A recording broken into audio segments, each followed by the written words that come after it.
to that podium and accepted the job, and you knew Urban Meyer and Jim Harbaugh would be going at it. First chapter in a few minutes. Yes, sir. Iowa State and Michigan on ABC, here on ESPN. Clemson and South Carolina. Deshaun Watson, the only player in the country that's gone 2,500, 600. Dabo Swinney with Janine Edwards.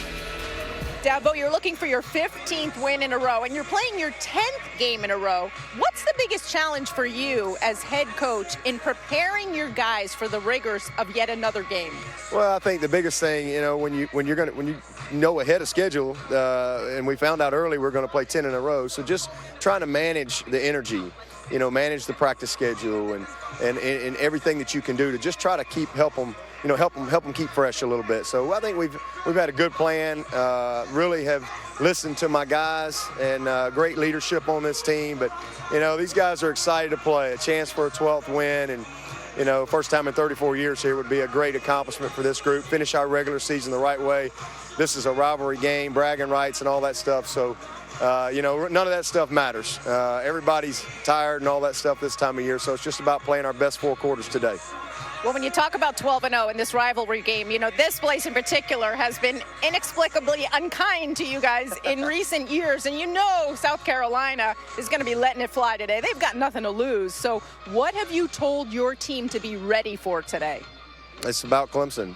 Same thing I tell them every week. We don't really get too caught up in the opponent. We prepare for what they do and what we think they may do, but it's just about us playing to the standard that we talk about and playing as a team, playing intelligent, playing with passion. Those are the things, try to win the turnover margin. That's what we talk about each and every week. It's the biggest game of the year, and, we want to win them all. But you can't win them all till you win 12. So we only got to be good enough to win this one today.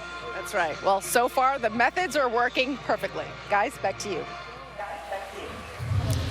Clemson will be 12-0 for the first time since they won the national championship in '81. David, a concern about Clemson. They're thin up front. Their guys are playing a ton of snaps. You worry about them wearing down. Absolutely. And last year, Shaq Lawson was kind of reserved. He came in and just dominated the game, but now he has to take the majority of the snaps. And this freshman right here, Kristen Wilkins, is going to be unbelievable. Starting to get more snaps and develop as the year goes along. That defense is a big reason they're where they're at. I want to see them with all these snaps they've taken down the stretch. They've wilted a little bit more. Wilkins was big early when DJ Reader was gone, but Reader's come back, so they do have some depth in the interior of that defensive line. But I think today it's about emotion. It's about kind of playing with that controlled rage, not listening to all the hype around the outside. Boy, it's an easy win today. They'll be focused. They know what's at stake. This one still means something to Clemson. Yeah. They got a lot to prove in this one after all. And a lot of these guys that are the older players, other than beating them last year, what was it, 5 straight before that? Yep. So it won't take a lot to get Deshaun Watson and the Tigers ready to roll today. There's Deshaun Watson, Heisman candidate, just under 17 minutes. All right, thank you, gentlemen, and welcome to ESPN Afternoon College Football, presented by Cars.com as part of the Rivalry Series, presented by Jiffy Lube. Welcome to Williams-Brice Stadium for the Palmetto Bowl. The number 1 team in college football, the Clemson Tigers, undefeated through 11, take on their rivals, South Carolina, struggling this season, but it's the Palmetto Bowl. I'm Dave Lamont with Ray Bentley and Janine Edwards. And Ray, these teams have gone at it for over a century, and two different stakes really for the two teams today. Without a doubt, South Carolina has really nothing to lose here, David. Their situation, they're going to turn it loose here today and throw caution to the wind, be aggressive. Clemson, on the other hand, has everything to play for. They're the number 1 ranked team in the country in the college football playoff rankings, but they've had trouble here. Dabo Swinney has lost all 3 times he's brought his Clemson squad to this stadium. And turnovers have been the biggest problem. They'll have to overcome that today. Yeah, there was a 5-game losing streak for the Tigers that was snapped last year in Death Valley. As you take a look at Sean Elliott, who took over when Steve Spurrier resigned midway through the season. Elliott has done his best to try to maintain a positive atmosphere in what has been an emotional, draining year, I think, for the Gamecocks players and their supporters. But what a way to potentially go out if you can knock off the number 1 team in the country in an electric atmosphere in Columbia, South Carolina. Rashad Fenton, Rod Talley await the kick. And the Palmetto Bowl is underway. And with a touchback, and here comes the a junior from Ponte Vedra, Florida, near Jacksonville, Perry Orth, who threw for 367 in that surprising loss to the Citadel, but they like to have 94 of those back on a very difficult call. And Perry Orth is a walk-on who received a scholarship this past fall during camp. Got his chance when Connor Mitch was injured, and he's a tough, scrappy kind of player. I like the way he moves around in the pocket. He's a run threat. He can get hot on some of the passes. He's going to have a good day today. He's going to have to see what this defense from Clemson is presenting to him. And South Carolina telling us we're aggressive today. Both sides of the ball, maybe even in special teams, are going to let everything they have to try to score the upset. And Pharaoh Cooper is that guy for them, number 11. They'll use him in all kinds of different ways. Right now, Orth drifting back to pass, going to go for a deep shot, looking for Cooper right away. A little bit of contact, and it is knocked away at around the 40-yard line. That was actually Debo Samuel was the intended receiver. And Mackenzie Alexander, who didn't play last week against Wake Forest, is back and broke up that pass. As we take a look at today's impact players, brought to you by Jared, the Galleria of Jewelry. Pharaoh Cooper, we talked about him, his versatility. Jarrell Adams, the tight end, they love to get him into the middle of the field. On the other side, Shaq Lawson is a one-man wrecking gang. He's all over the place. And then Mackenzie Alexander will be charged with covering Pharaoh Cooper throughout much of the afternoon. Third down and long coming up after a gain of about 2. For Brandon Wild, the middle of that Clemson defense. You mentioned that Dodd and Lawson are great on the outside. You've also got DJ Reader, Carlos Watkins, Christian Wilkinson, who rotate in primarily in the nose tackle positions, and they're good ones. This is not where South Carolina wants to be. Behind the chains, a third and long, and that's going to turn this defensive front loose for the Tigers.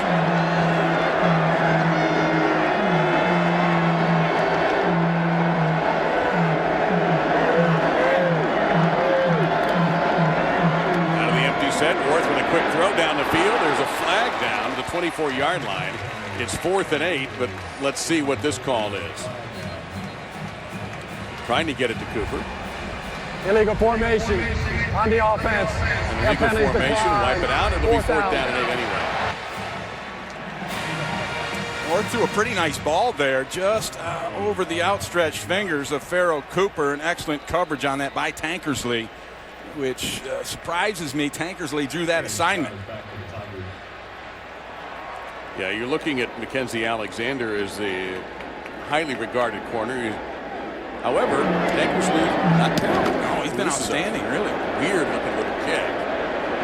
But it's going to take a Gamecocks bounce, drift out of bounds at around the 28-yard line. So here comes Deshaun Watson, an absolute Heisman Trophy candidate, and really made a name for himself a year ago in this game at Death Valley when, despite a torn ACL, he played.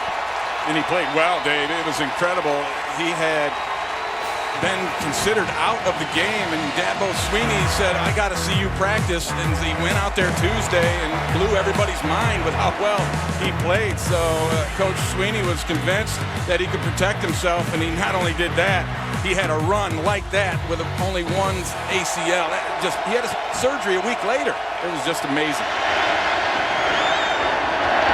And back in the lineup is Wayne Gallman. He didn't play last week either, and he carries the football after that pass, after the 32, a 5-yard pickup. Arcavius Lewis on the stop. We take a look at the stats for this outstanding quarterback, Deshaun Watson. Just a sophomore. That's wonderful news for the Tigers for next year and beyond. And that 70% completion rating is outstanding. In particular, how many deep balls he throws. There we go underneath there. That bounced. It was funny. This is our 3rd Clemson game in a row, and this is the first time they didn't take a deep shot on the first pass. Yeah, I know, but it's probably coming now. And he throws the deep ball better than anybody I've ever seen in the game of football, Dave, at any level. Anybody. And I'm talking about guys like the Mad Bomber, Darryl DeMonica, who could drop it in there. Warren Moon was outstanding at that. Terry Bradshaw made a living doing that. Deshaun Watson, they have nothing on him in that deep ball. And he's going to miss there. It's going to be 4th down, and the Gamecocks defense holds. Watson taking a little bit of a shot afterwards. We do have a flag down. Let's see what this is. Holding. Offense. Number 78. That penalty is on the Tigers. And here's Watson, and he does take it down around the legs. The ankles gets rolled into late on that one by a nice rush from Sawyer.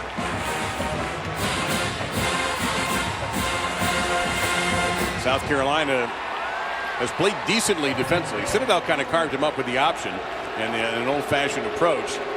The week before, they played Florida very tough. Yep. Defensively, they wilted a little bit towards the end of that game. Big rush here. Sorry, Ray. And Cooper is going to watch this drift out of bounds. A little bit of pressure that time on Andy Teasdall, and they almost got a piece of it. And South Carolina will have pretty good field position when they finally mark this down. We're going to step aside.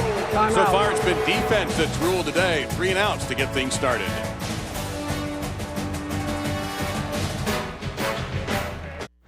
This is the Jiffy Lube Rivalry Series.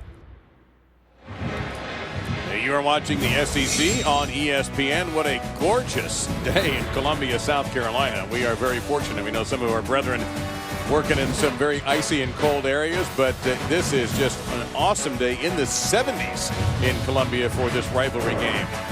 I worked up a sweat pregame. Haven't had that in a little while. Felt good. From the 31, second possession for the Gamecocks and Perry Orth. To the ground they go. This is Wild. It's been a nice cutback to get to the 34-yard line. And Ray, we nearly had a blocked punt last time. I think what you're going to see all afternoon right here is Daniel Fennell, and he's going to come after it and almost get up in there and make take a shot anyway, but that speaks to the aggressive nature that the Gamecocks are going to play this game with. They're going to go after punts. I believe we'll see some fakes, maybe an onside kick, some fourth down attempts. They're going to try and do everything they can. This is a normal play for them, though. That little flip pass to Pharaoh Cooper got a couple of more yards. It'll be 3rd down and about 5 for South Carolina. Pharaoh Cooper, this is his final game for the Gamecocks. He declared through his father earlier this week that he is leaving for the NFL draft. And I believe he'll be drafted probably in first 3 rounds and do a good job as Nunez comes in at quarterback. And he is a running style quarterback. He does throw it. He's just a true freshman from Kennesaw, Georgia. And Nunez will keep it and break through. He'll get it first down as he's brought down from behind into Tigers territory following a 15-yard gain. And that's what Nunez brings to the table, that running ability. You know, it's called the +1 run game when the quarterback can run it because he doesn't have to hand the ball off. You get another blocker, even if it's a guy he fakes to, who will take somebody out, which you saw right there as B.J. Goodson hit the tailback instead of the quarterback, and it created that big seam. Fourth back in, Nunez looked a touch shaken up when he came off the field. 22, Brandon Wilds is the tailback. Cooper in the middle on the trips up at the top. Orth's going to design draw. He'll break free. Orth will have a first down to the 34-yard line before T.J. Green brings him down. Another 15-yard pickup for the Gamecocks. And Perry Orth can run the football a little bit as well. And this is just a great job of blocking, too, by Wilds. He came through the hole first and chopped down a linebacker, creating extra room on the back end.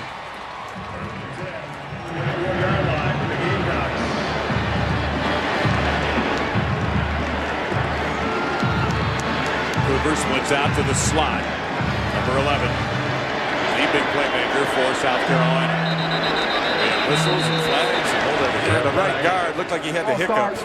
Offense, number 76, 5-yard penalty, first down. Jeff Heeser, our referee today. We call that on Matulis. I didn't see him move. Well, he actually is playing right guard instead of left guard, his normal position. You know, they're a little bit banged up. They're missing Mason Zandy today at right tackle, so Blake Camper. Actually, Matulis is out there at right tackle. All right, so they've moved several bodies around. Yeah, they have kind of a makeshift offensive line here due to some of the injuries. And now Wildcat here with Pharaoh Cooper. He will throw it occasionally, but this time he's going to keep it, and there's Green. I'm sure they looked at that play several times in Brent Venables' film room. Loss of a couple there. Yeah, well, they rolled up T.J. Green into the box. This is an 8-man front, and there are just not enough blockers, enough hats for the Gamecocks to take care of the business. And Green is a really solid tackler anyway, and you'll see him show up here on the outside. The initial pressure by Lawson. There's Green. He's got contain on that one and played it perfectly. And you really don't respect the pass there, do you? No, you kind of catch that one on the fly because you're expecting run in that situation. Orth back in again. Takes the middle screen here, set up nicely to goes, and Williams is brought down by B.J. Goodson at the 29. That's an 11-yard pickup. That sets us up now for 3rd down and 5. A really nice job of making the blocks down the field. Matulis in particular, along with Will Sport, got a hat on a hat, knocking guys out of the way. I also got to think part of the idea today, Ray, for South Carolina is anything 4th and close, they're going to go for it. Especially in plus territory where they're at right now. I mean, they've got an excellent kicker in Elliott Fry, but you may not see as much time today. Orth guns it, caught right at the marker, maybe a little shy of the 25-yard line. The catch, solid hit. DJ Neal made the grab. And they are going to be short. So here's a perfect example, Ray, of what I was just mentioning. Yeah, they are going to go for it. They move the pocket here to get away from the pass rush. Nice timing by Jaron Kearse to make the immediate hit. But the ball got there just a split second before. And they are very close. Are they bringing up the chains? Yeah, they're going to have to measure it. I mean, we're up high here, but I don't think they're there. Now, this also gives, of course, Sean Elliott a few extra seconds to discuss with his staff and with his team what he wants to do. I'd be shocked if they didn't go for it.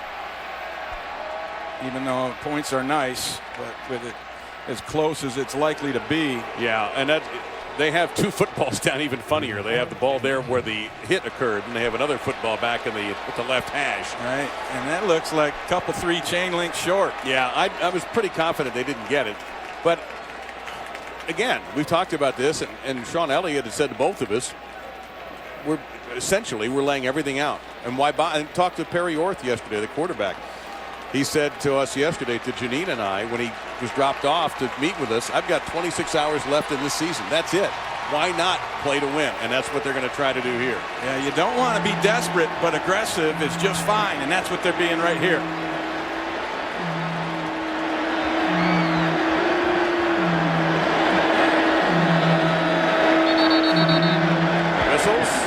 Timeout, South Carolina. So even with all that extra time, they weren't satisfied. I don't like them in shotgun and that short a distance to go. I would say get up under there and just run your quarterback sneak.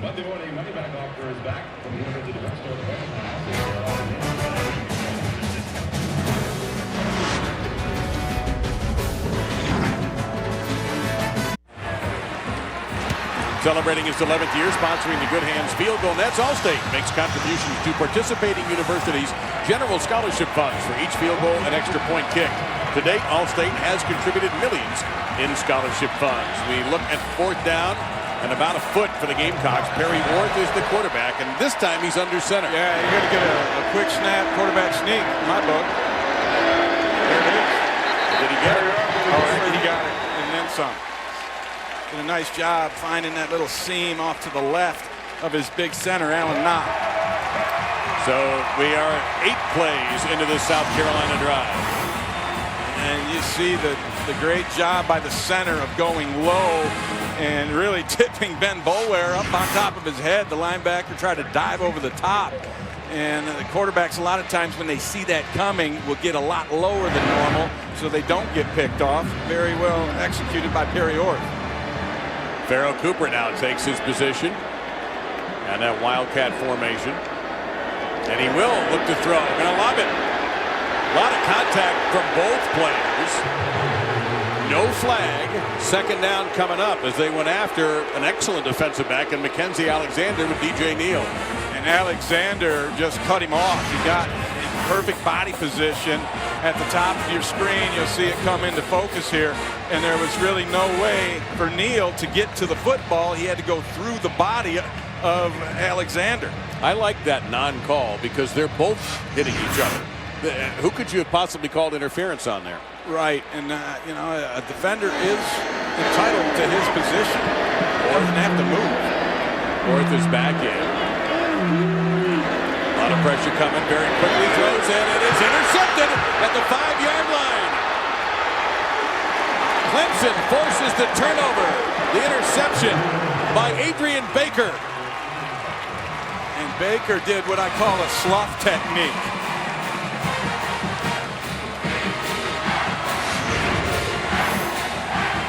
So here's the shot. or I don't think he saw Baker doing that slough technique where Baker had the flat and there was no threat there, so he backed off and he was really out of the quarterback's vision and showed up, and nobody was more surprised than Perry Orth. 9th that Orth has thrown this year, 2nd picked up by Baker this season. That was a 10-play drive that ate up nearly 5 minutes, but ends in a turnover. Now the Tigers back on offense. And this is Wayne Gallman. That was an interesting comment when we talked to Dabo Sweeney early in the week. Gallman didn't play last week versus Wake Forest, and frankly wasn't really needed.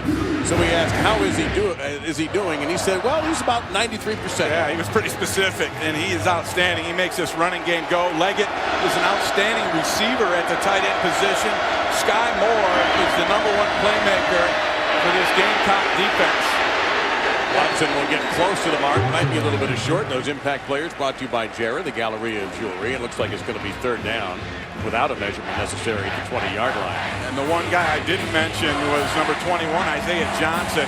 He's the safety who will have to come up in this game and make tackles on Wayne Gallman one-on-one in space.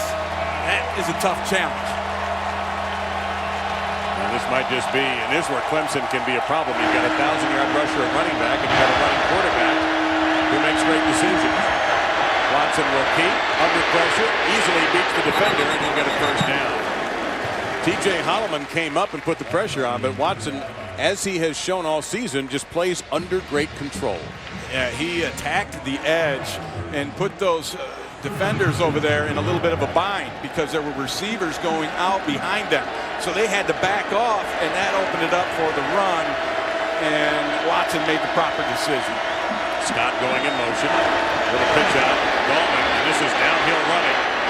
And Gallman doesn't mind the contact as he gets out to the 32-yard line. Isaiah Johnson, who formerly played in Kansas, graduated and decided to play 1 more year in there on the stop.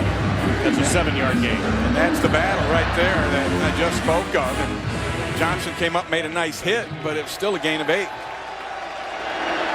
they're going to mark the 32-yard line, so it is an 8-yard pickup. 2 to go here on 2nd down. Watson, middle of the field. That's Leggett, the tight end, the Mackey Award semifinalist, into South Carolina territory at the 43-yard line. They pick up the blitz coming here on the outside. Gallman does a great job of slowing it up, and then Sky Moore loses sight of Leggett, and the ball, that's one of those touch passes that actually Watson had one of those intercepted last week. That one he threw perfectly over the fingertips of Sky Moore. Back to the ground we go, and Gallman running hard as always, runs into Moore. That's the ball's on the ground at the 36. Do the Gamecocks have it? They think so. Most of this crowd thinks so. Sean Elliott thinks so. But only one ballot matters, and yes, it's Gamecock football. And that was Sky Moore who came across and made the hit and knocked the ball right out of Gallman's hands. That's 2 of the best players on the field going head-to-head, and that time the Gamecocks win it. Rico McWilliams fell on the football, but Moore forces the fumble. The #1 tackler for this team out of Cooper City, Florida, comes up with the biggest defensive play in the early going for South Carolina.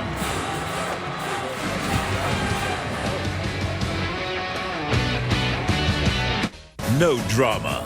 And in part by Jiffy Lube, experts around every corner to help you leave worry behind.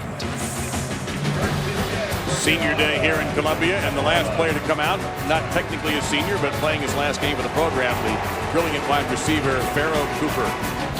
So after the turnover and the fumble by Gallman, South Carolina takes over. Each team has coughed it up once. Orth on the run, and down he goes at the 30-yard line. Shaq Lawson, he's going to be an All-American. That's his 20th tackle for a loss, 8.5 sacks. But wait a minute. Is that Janine Edwards music? I believe it is. Janine, what do you got? Hey, Dave and Ray, you know, the Clemson Tigers have just turned it over for their 22nd time this season, and a third of those turnovers have come in the last 2 weeks. So needless to say, that's been a topic of discussion, because when they revisited their rivalry here with the Gamecocks, they noticed that in their 5 losses here, they have given the Gamecocks 63 points off turnovers. So the coaches have dissected their plays lately. They said they don't want to emphasize it too much because they don't want guys overthinking, but they said we've looked at it in film study already this week. We've been trying to pinpoint the causes, but as Jeff Scott told us, co-offensive coordinator, it's a fine line between correcting and overemphasizing. The last thing we want is a nervous Deshaun Watson. You know, it's kind of like free throws. When teams miss free throws in basketball, you got to go practice them, but it's a mentality without question. Thank you, Janine, and thank you for being here this weekend with us. 3rd and 13. That's going to be a problem. Let's see, as each side pointing to the other. Right, the finger pointing starts. And on film, watching this South Carolina team, they've done a good job all year with the cadence and getting guys to go off. Defense, number 94, 5-yard penalty. Go down. You got Carlos Watkins to go a little early there, along with a couple other guys. So now 3rd and 8.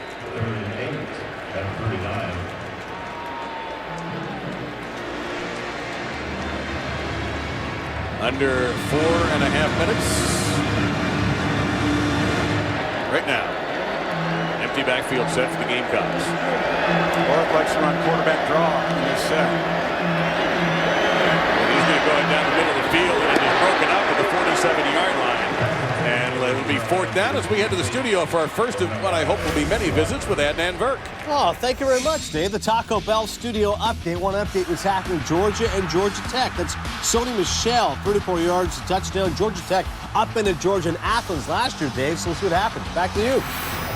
I got to watch Sony and play in high school, and he was a phenomenal running back in high school, as you might have guessed. Here's a funky punt formation from South Carolina. That has fake written all over it. And this has a timeout called for by Dabo Sweeney, and you can't blame him one bit for that. Smart call. Full timeout. If you don't like it, stop it by calling a timeout. The Gamecocks come out with that again.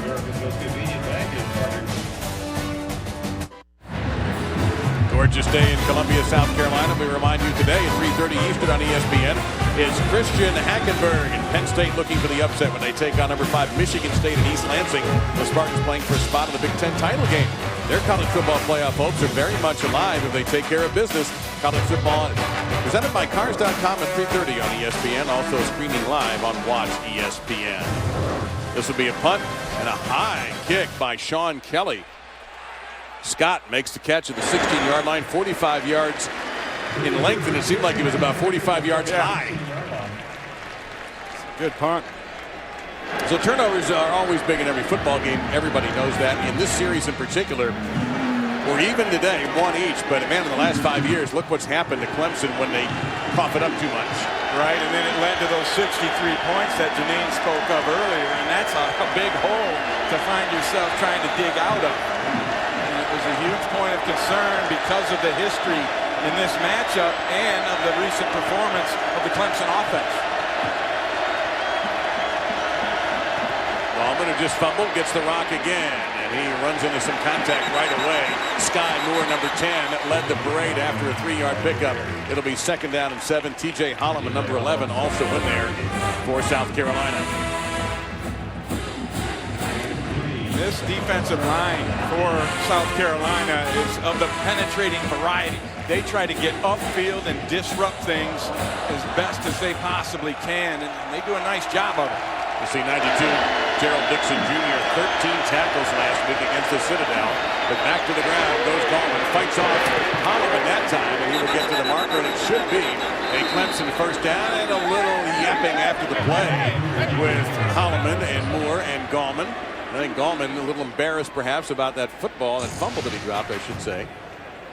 Boy, Gallman, when he hit Holloman in the hole the first time with a forearm or a stiff arm to the chest, he knocked him back 4 or 5 yards, and then Holloman regained his balance and made the tackle then. He got 31 yards and 5 carries as the sophomore from Loganville, Georgia. He stays in the tailback spot. Well, shot time, I would think. Watson going to go underneath instead. An immediate hit made to the 30-yard line. There is Moore again.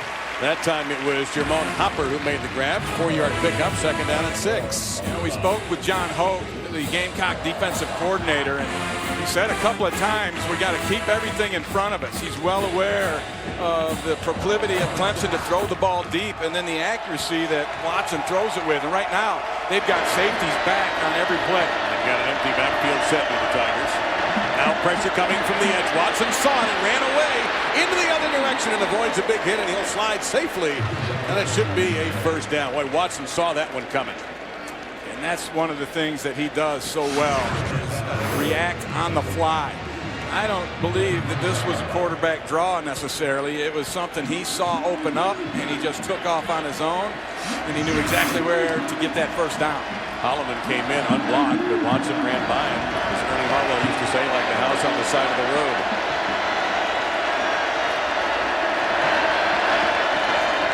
Little handoff here to Gallman. And he'll get to the 45-yard line before he is brought down by Jordan Diggs. That's a solid gain of 8. Remember, this drive started deep in Clemson territory following the good punt.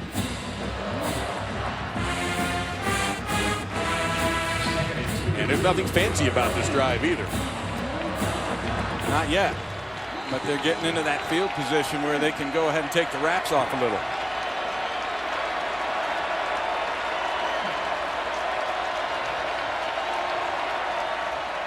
But, ball on the ground again on the zone read, didn't work. Another turnover. Dante Sawyer is in the right place at the right time. And really all he did was olay the offensive lineman, Maverick Morris, to get back there, and then the ball was loose on the exchange. And it looks to me like Deshaun Watson wanted that football, but he wasn't able to get it out. Watson makes the tackle here and saves what could have been a big man touchdown too. Well, Dabo Swinney trying to remain positive, hiding what I'm sure is a world's worth of frustrations right now as South Carolina takes over the Clemson 39-yard line. 23rd turnover by the Tigers this year.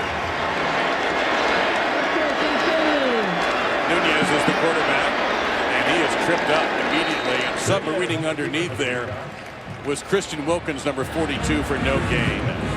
Let's go back and look at this fumble again, Dave. And really, the guy who made the play is Sawyer. Watch his move. He just olays the offensive guard, Maverick Morris, to get into the backfield so fast. Little arm over swim move, and right there, ball popped up to him.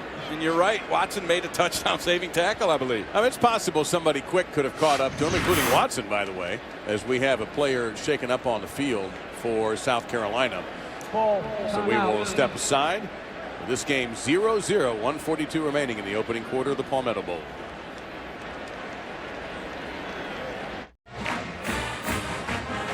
These teams have met with both ranked in the top 10.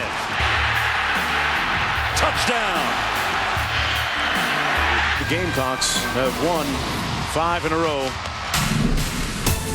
Deshaun Watson for the touchdown. After 5 consecutive losses, Clemson finally beats South Carolina. We are 0-0 at the moment, leading us to our Aflac trivia question. Clemson and South Carolina are meeting for the 107th straight season. It's the second longest active continuous FBS series. Our question to you is, what is the longest? And we didn't try to deceive you this week. No, and I actually got it half right. I had one of the teams. They played for a trophy. So we're all thinking that. Some folks in the Midwest have already nailed it. Let's just say that. Farrell Cooper in that wildcat position, and never mind. We have whistles. Delay game, offense, 5-yard penalty, second down. And second down and 15. And those are killer type penalties in terms of a drive, and it's something that's happened too often this season for this offense. And here's the thing I don't like is it's coming off of a timeout. You had the injury to Lorenzo Nunez, who walked off under his own power, the second string quarterback. You have time to get your guys out there and get set. But Cooper's not a quarterback either. And he barely hangs out of the ball this time and bounces off the tackle to the 40-yard line. He's going to get 3. As let's head down to Janine Edwards, who's been hanging out on the Clemson sideline. Yeah, guys, Dabo Swinney has just come over to his offense twice now, and the entire offense circled around him as he tried to get his guys refocused.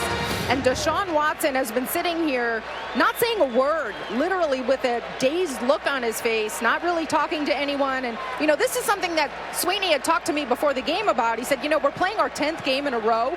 We're looking for our 15th win in a row. The challenge is keeping guys mentally fresh. And that's what they're trying to do today. Well, they're going to get a break, Janine. Thank you from their defense. It's an interesting decision to have Lorenzo Nunez run on 3rd and 11. Yielded very few yards.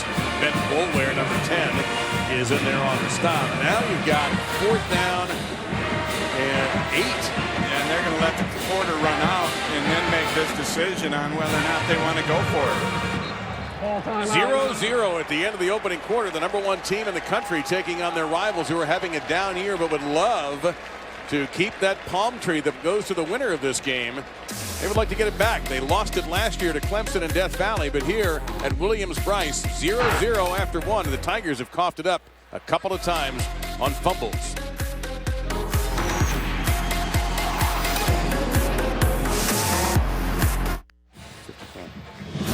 You're watching the SEC on ESPN. Second quarter about to begin here at Williams-Brice in Columbia. And at the moment, South Carolina is lining up for what could be a 55-yard field goal. 56, I'm told, for Elliott Fry, as long as 52. And that is not close. So Clemson will get some decent field position when they get the football back to start the second quarter. I like the try, though. You know, try to get points from that particular field position. A 4th and 8, a little too long to go for, and you got a kicker who can kick it that far. So they try to get the first points of this ball game.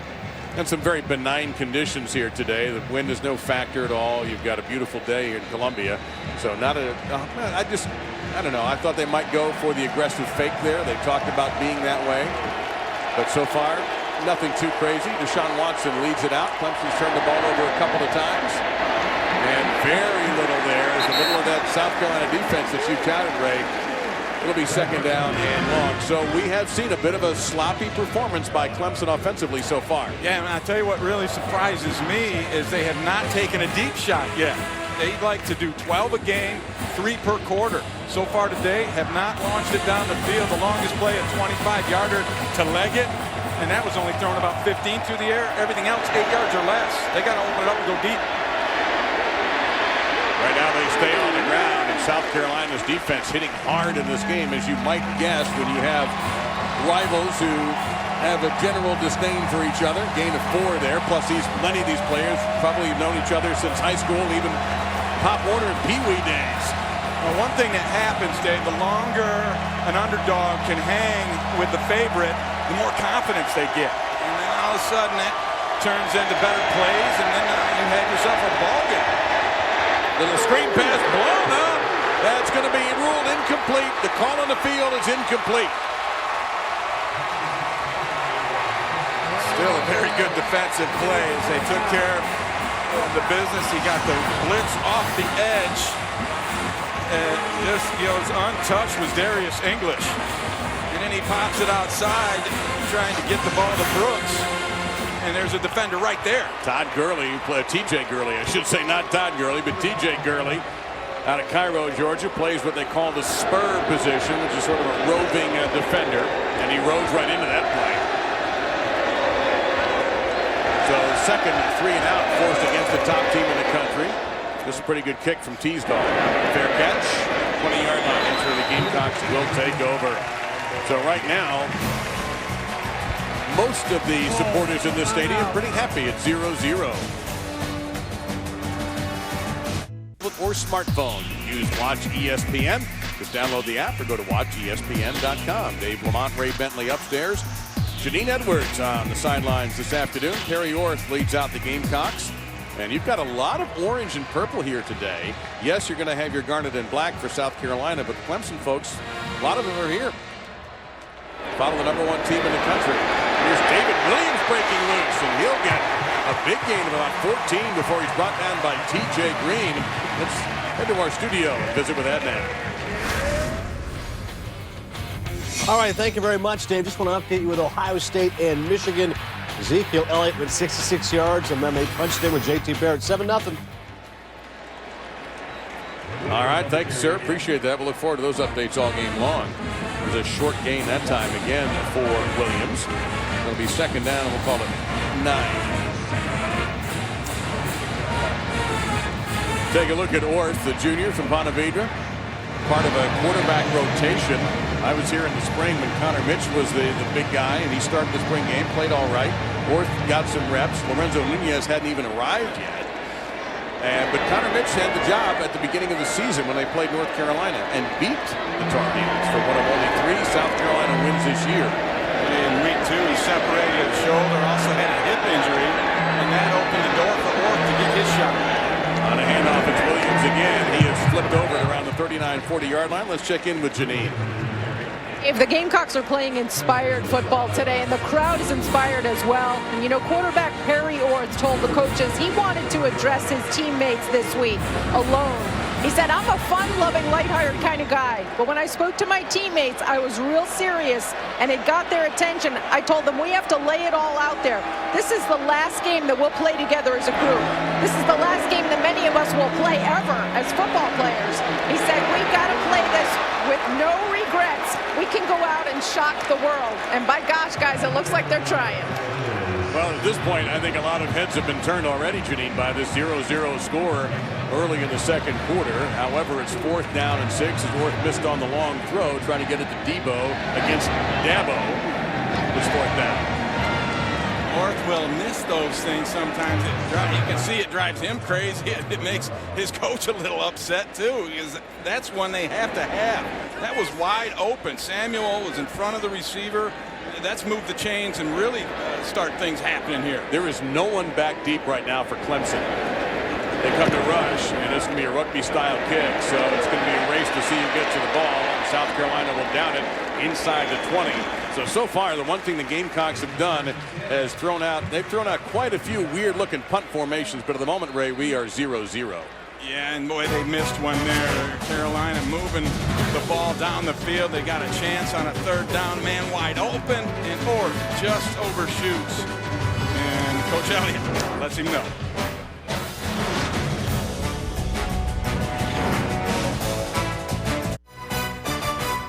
ESPN College Football, brought to you by Dr. Pepper and College Football. It's a one-of-a-kind tradition. And in part by Infinity, luxury cars that deliver inspired performance. The Nissan Heisman House Tour made a stop in Columbia today. Fans had the chance to take a photo with the trophy, meet the great George Rogers, the South Carolina former Heisman winner. The Heisman House goes to Waco for Baylor's matchup against Texas next week. Meantime, 1st and 10. Watson on the keep, and a great 2-point takedown, the 20-yard line by Isaiah Johnson, the senior from Cary, North Carolina. It'll be 2nd down and 7. Johnson came to this football team in July as a 5th-year graduate transfer from Kansas and immediately impacted this football team. He's one of the leaders. Only 33 pass yards for Watson, and a conservative approach so far through the air for Clemson. They go underneath this time on a nice cutting slant pattern by Jermone Hopper. He'll get a 1st down to the 30-yard line. You know, he's not throwing deep, Dave, and there's a reason for that. As South Carolina is protecting it, those safeties are way back. You see Johnson just coming up in there. They're lining up 15 yards or more deep every play, and that is dissuading Clemson from taking their normal downtown shots. That was only the 2nd play at 10-plus yards. This will be 5 here for Watson, the 35-yard line. 2nd down and 5 coming up. And in the first quarter, with the Tigers not scoring, it's only the 2nd time they've had a 0-point first quarter. Louisville did it. That was 2 months ago at Papa John's Cardinal Stadium. These safeties, how deep they're playing. That just takes the bomb, the long pass out of your arsenal right away. And they're both wide as well, so they can help. I expect Clemson, if they get a whole bunch of this, to start to attack the middle of the field. This is Coleman breaking through.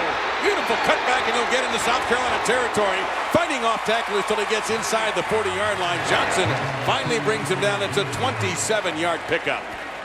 And that's just solid blocking behind Tyrone Crowder, number 55, the big guy back in the lineup. And he is a show in and of himself. If you want to watch a lineman play football, keep your eyes on the right guard for Clemson, number 55. He does it right up there and has fun. 7 carries, 65 yards. Gallman's also fumbled today, though. This is Kane, and this is a very promising receiver, Deon Kane. He's had a touchdown catch in 4 consecutive games. And that's the interesting thing about Clemson, Ray. A lot of folks thought Clemson was going to be this good next year because they have so much great young talent. Yeah, it really is amazing the way they've gelled this year, and certain guys have stepped up where they really needed them to. Watson's got time. There's that middle of the field attack. There's Kane. And he'll get inside to the 14-yard line before he is tackled by Rico McWilliams. That's a 20-yard pickup. I can't even tell you how good of a throw that was. He put it in a really tight window, splitting the safety on the inside and the corner trailing on the outside. On the outside again, this is Hopper, and he'll be just short of a first down. Let's go back to that tight window throw right here, and that is as good as it gets. I mean, he let him out. I mean, that wasn't bad coverage from McWilliams, but it didn't matter because Watson threw the perfect pass. Second down and a couple here. They can get the first down without getting a touchdown. Watson loves to run it in this area. He'll do so behind the block from Gallman. He'll get the first down and leap into the end zone. Touchdown, Tigers.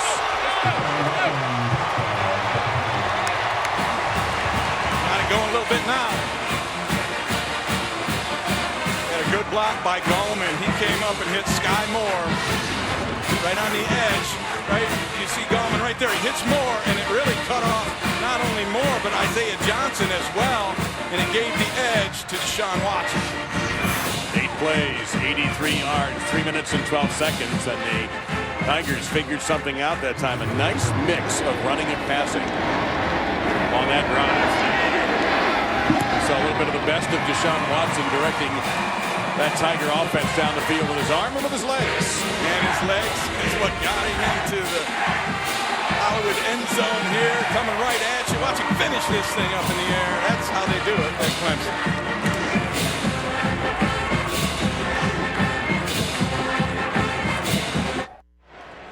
Tonight on Saturday Night Football, presented by Walmart at 8 Eastern on ABC, it's Bedlam. Number 3 Oklahoma battles number 11 Oklahoma State.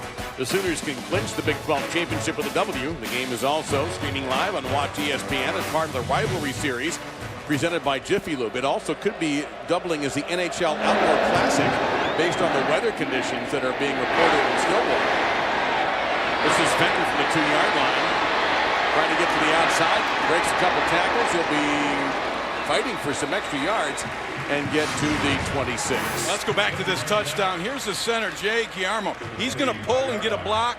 Gallman gets a block, and that allows Watson to get the edge. And then he's just too fast and dives through it. And on that drive, Clemson had 3 plays of 10 yards or more. Prior to that, they had only had 1 play of 10 or more yards in the previous 4 drives. And they also hung on to it. The first 4 drives, they fumbled it twice. Once Gallman had it knocked out on a hit by Sky Moore. The other was a sloppy exchange between Watson and Gallman. Harry Orth is back out the quarterback. South Carolina has rotated 3 at that position so far. Wild and Green have a collision. Wilds bounces off of that to get to the 29 for a 3-yard pickup. And Wilds is down a little bit. Yeah, that was a pad popper. You could hear it all the way up here. And it's interesting what Clemson does. They bring Boulware, the linebacker, outside to blitz off the edge, and then Green creeps up and replaces him as a linebacker. And he's a hitter, that Green. I mean, the one thing about the size of the Clemson safeties for the college level, it's like the pro. They're pro guys. You got Green at 6'3", 205, and then Jerron Curse at 6'5", 220. Those are some large safeties. So Wilds check out. Cooper goes in motion. Here comes a little bit of pressure. Nunez is back in, and they weren't fooled at all. As the fake Deshaun Carson was not bought. That's a loss of at least 3. And getting out of there, Shaq Lawson with another tackle for a loss. He had some help. Yeah, but watch Ben Boulware on this one. The linebacker, number 10. I take it back. It was 44. Goodson. Those guys are interchangeable. Yep. They play so well inside, getting off blocks and closing with such great angles to the football. It's interesting. Those two guys, Goodson and Boulware, really they play like inside linebackers in an odd front scheme, even though it's often an even front in front of them. 212 tackles between them coming into the game. Goodson has 5 already. Pressure. North guns it. Bounces it. Incomplete. Intended receiver was Adams, the tight end. And there's the streakiness of Orth you noticed. Sometimes he can get rolling. Other times it goes the other way. And that has been his issue throughout. And we saw earlier Sean Elliott expressing a little frustration when Orth missed that other pass. And that is really what it is. It's frustrating because he can do it. And he does it in stretches. And then he falls off the face of the earth a little bit. So here's an opportunity as we see yet again another exotic South Carolina punt formation. And the Tigers again will have no one back to receive this punt. If there is a game of punt, and there is, and it's a pretty good one. Sean Kelly, the former Florida Atlantic punter, has just ripped one to the 6-yard line. And honestly, if they'd been a little more patient, they could have waited, gotten about another couple of yards out of that. Nevertheless, it'll be the worst starting field position for Deshaun Watson and the Tigers when we come back. Alvin Cook hitting the number 13 Knowles against the number 12 Gators at the Swamp. And there's a lot more than bragging rights on the line for this one. The game will also be streaming live on Watch ESPN and part of the rivalry series presented by Jiffy Lube. And the last 2 times in Gainesville, though, has gone to the Seminoles. But this is a different Florida team with a different attitude going into this game. This is a really intriguing matchup. That's going to be a physical type of football game. My favorite kind.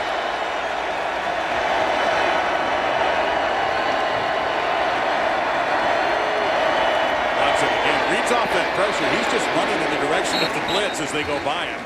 But it's a short gain. It'll be a gain of a couple. It'll be 2nd and long. David Johnson in there on the stop, number 55. That's part of the football IQ that Watson has. He understands when a guy blitzes from an area, that creates a void.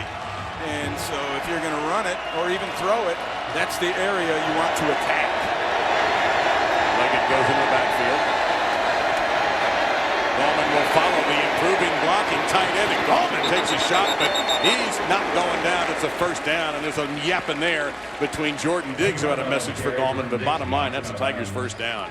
Yeah, you mentioned Leggett on that, Dave, and he finds a way. That time he shot down to the legs of Sky Moore and didn't get him on the ground, but he definitely cleared up another 5 yards for Gallman. Gallman, who has 75 yards already and 8 carries. Pressure picked up, shot drilled, catch made by Sharon Peak. And the graduate from Moore, North Carolina, South Carolina, pardon me, picks up 8. It'll be 2nd down and 2. Watson's getting into a rhythm now. Well, this is the Heisman Deshaun Watson after a slow start. The conductor of all things. There's a jinx for you. That's a bad pass thrown to Scott. 8 of 12 now for 84 yards and a rushing touchdown, Watson. Yeah, a little low. I don't have a problem with it being out in front of him. In fact, that's how you should throw that quick screen. Lead that receiver forward so he's got the momentum necessary to matriculate down the field.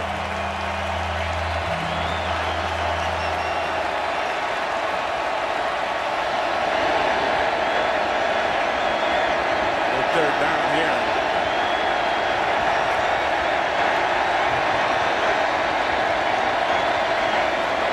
Watson keeps it, drives and lowers his head for a first down. He ran that like Gallman would have run it. It'll be a gain of 4. And Clemson, despite having really rotten field position all day, the 4th time they started to drive inside the 20, they pick up a couple of big first downs there.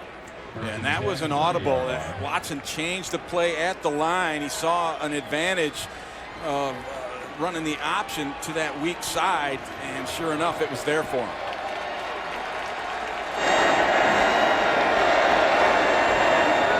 Watson, the old option there, will keep it, and made the right decision and just sort of fell at the 40-yard line, unless he thought there was somebody coming to go after him there. But he picks up 11 and another first down. And both Dabo Swinney and Jeff Scott commented on what a great job Deshaun Watson has done this year of protecting himself and not taking unnecessary hits.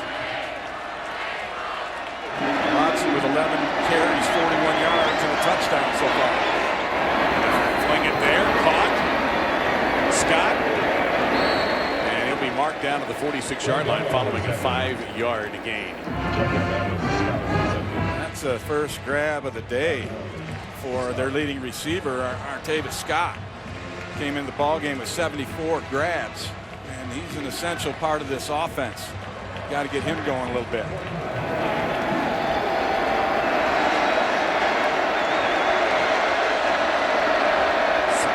Safety Diggs comes in on the blitz, but it's picked up. There's your first deep shot taken by the Tigers, and it's caught. It's Kane. It's 6.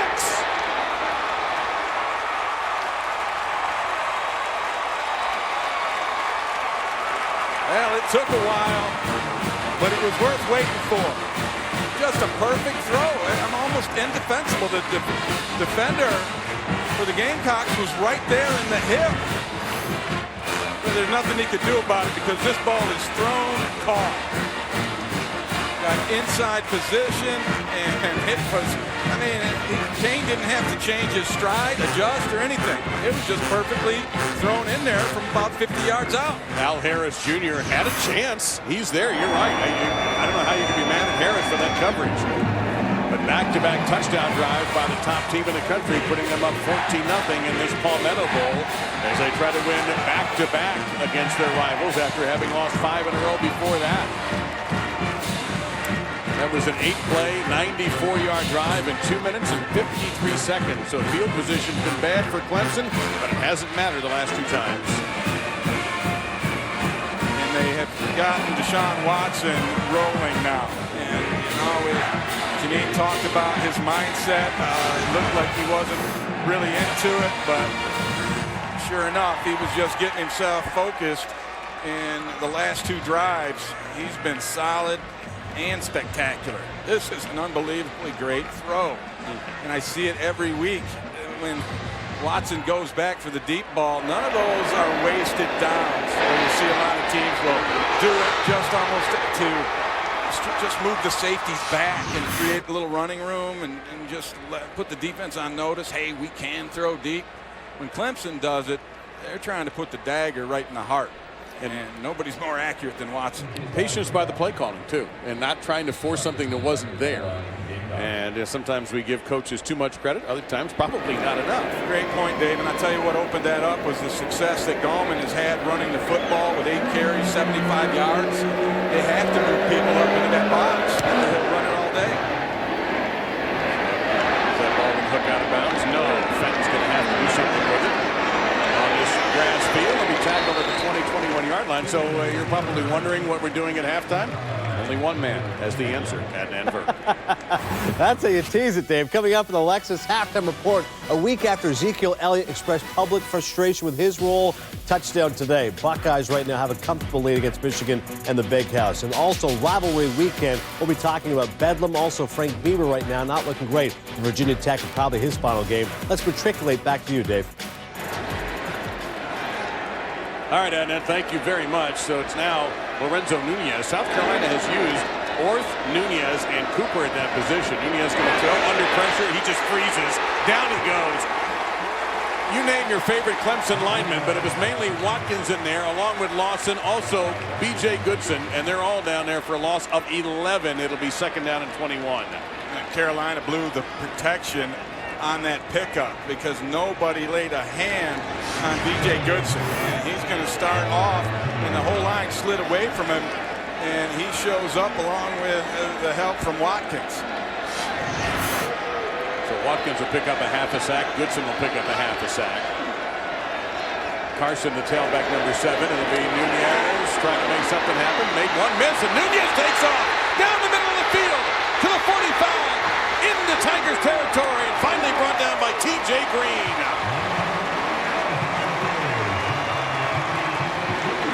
And this is really a bad job by Clemson of keeping Nunez in their sights. They're going to only rush 3. They even dropped Dodd out. They should be able to coop and corral the quarterback Nunez on that. But I think him stumbling froze everybody, and then he accelerated so quickly he found a little seam. 47-yard pickup, longest play of the day for the Gamecocks, and gives them a shot of adrenaline as Cooper goes off in motion. Will they throw it to him as Orth is back in under the gun, and it's going to be incomplete. 2nd down and 10. It's tough when you run a screen pass against man-to-man defense. Crowd a little bit unhappy. Yeah, they wanted a late hit on Orth. Orth is 3 of 10, 18 yards and an interception. Really interesting young man to talk to yesterday that Janine and I had the opportunity to. Well, he was stocking shelves at the Publix here not down too the long street. ago. I've been to that store, and he does a good job. Yeah, right? I didn't know if I was there when he was working there, but it's very well organized. Reminds of Mr. Kurt Warner. His, I think, was the Hy-Vee as Carson breaks off of Clemson tacklers and runs through the arms of a couple of them, and 2 big running plays up the gut. Alexander and Green finally bring him down. 25-yard pickup there. And this is really a product of Boulware trying to throw the shoulder in there. You saw at the end, instead of wrapping up, making the tackle.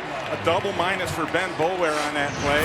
He didn't read run. He dropped out, and then when he came in to make the hit, didn't wrap up. And that is very uncharacteristic of him. You know, it looks to me, and I can't see you 100% for sure, but has Boulware got that left arm kind of strapped down, right? Yes, he does have a brace on the left shoulder. And nothing doing that time as the defense rises up. Scott Pagano, 56 among the tacklers. Boulware is just an amazing player. He did not finish the Wake Forest game last week. Left early. They didn't tell us exactly why. That was a stinger is what they said. A shoulder injury, basically. And he was having a great ball game. 5 tackles, 2 for a loss, and a sack in the first quarter and a half before he went out last week.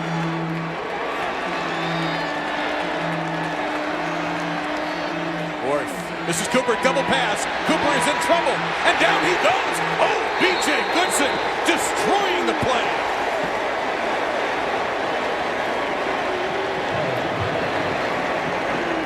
Goodson just put it on him from inside out. And here he is right here. Watch how he approaches this thing with the perfect angle. And Cooper wants to throw it back here, but there's great coverage and discipline to the backside corner. Tankersley staying home and taking that away. Loss of a dozen there. Now, he has a touchdown pass, Cooper, this season, oddly enough, to Perry Orth. And in this rivalry, he has had a touchdown pass. He's been 3 for 4 for 53 yards. So it's been effective, and the Tigers cut him off. Now 3rd and 22.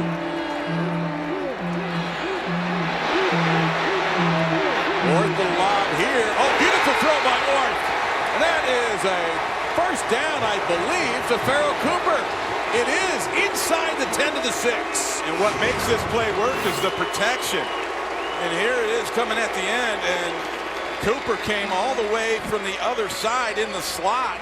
He covered a lot of ground before he came open, and what made it work, here he goes, is the protection against a stunt by the Clemson front. Great job by that South Carolina offensive line in picking that thing up. With 44 seconds remaining before the half, they have a timeout call by the Gamecocks that leaves them with 1. The Tigers have 2. They are first and goal at the 6-yard line. Now this opens up a couple things. You could consider putting Nunez back in, I suppose. That's what I'd do. And run the zone read. It's been a weird drive. South Carolina has had what? I think at least 2 plays of -10 or worse, and then 2 plays of 25 or better. This is the 8th play of the drive coming up. They've gone 73 yards in 3 minutes and 33 seconds. So Farrell Cooper playing his final game for South Carolina. He's declaring for the NFL draft. And I think he'll thrive in the NFL. He comes from a military family with great discipline in his background. He's a yes sir, no sir kind of guy. A very good guy both on and off the field. And his skill set is becoming more common in the NFL too. And Adams, a tight end in this area. Big target. Orth guns it. shot. That would not be how I would attack this. In my opinion, Orth doesn't throw the fade ball well enough to waste a down or a chance doing it. Trying to get it to Carlton Hurd, the senior. And you'll see it's just to throw it up and kind of hope your guy can make a play on the ball. And he overshot it. And that's the problem with a lot of Orth sideline throws up in the air like that. He throws them too far. He might be good in Canada. That worked there. See much of Brandon Wiles lately. The one on the tailback is Carson, number 7. All the receivers to the right of the QB. Carson, quick burst. Stuffed, Boulware and company. But it's a decent gain to the 3-yard line. Clock running with 31 seconds to go. It's 3rd and goal. Carson's a little bit of a load at 5'8", 206. Runs low to the ground. Kept the legs moving. Picked up a couple extra. Last time out taken by South Carolina, as we take a moment to show you the college football playoff rankings brought to us by Chick-fil-A. And at the very top is the team you're watching today, the Clemson Tigers. And you got the Iron Bowl later today. You got Bedlam tonight on ABC. Iowa, Nebraska, and Iowa stays undefeated. And coming up following our game, Michigan State. Notre Dame, Stanford tonight. Baylor, TCU. A crazy one that finished about 4 in the morning with Baylor losing. Ohio State leading Michigan somewhat comfortably at the moment. Stanford, we mentioned, 2 top 10 teams tonight. And the CFB Playoff Top 25 show will be 7 o'clock Tuesday on ESPN. Yeah, this is a high-stakes weekend, and whoever did the scheduling deserves kudos, because most of these games will have a serious impact on what happens on December 5th when they make those determinations. So we're getting word that the reason that Brandon Wiles has not been playing is he's having his right ankle looked at, the running back for the Gamecocks. But Carson has done a good job coming in. Here's a gigantic 3rd and 3. Got an unbalanced line here. Now they're going to balance it up. Shift Adams to the other side. And they stayed with Orth at quarterback. No timeouts for South Carolina. Going to fire it into traffic, and it's incomplete.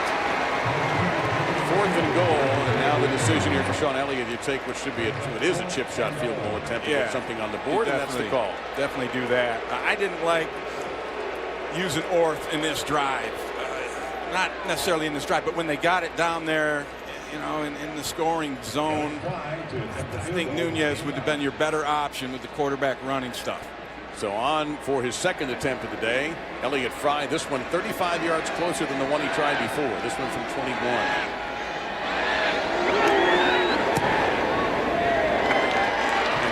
It right off the clock. So that one's absolutely perfect by the junior from Frisco, Texas. So with 24 seconds to go, Clemson does have 2 timeouts. Sean Elliott took over on October 13th, Dave, and I think he's done a decent job in a really tough situation. And he had told Janine earlier and for SportsCenter that he will be talking to the athletic director following this game about his future in South Carolina.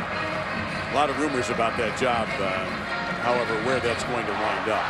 So we are in Columbia at Williams-Brice Stadium for another edition of the Palmetto Bowl. I'm Dave Lamont with Ray Bentley upstairs. Janine Edwards is on the sidelines with us today. We're not kidding about 70 degrees. We're running air conditioners in the car on the way over here like we wouldn't do in most places in November. Leave the overcoat at home or donate it to the game day folks for Stillwater, where Bedlam will be contested this evening on an ice rink. We got the terrible towels going here. Well, careful now, folks in Pittsburgh are going to be tweeting at you. Well, they have terrible towels too. I mean, but yeah, everywhere, even in the luxury boxes over here, they got folks out leaning out the window with those white towels. I noticed the Clemson fans didn't get it. No, what a surprise. They looking, because undoubtedly there are these relationships between, as there are in every state rivalry. You've got one person who went to Clemson, one who went to South Carolina.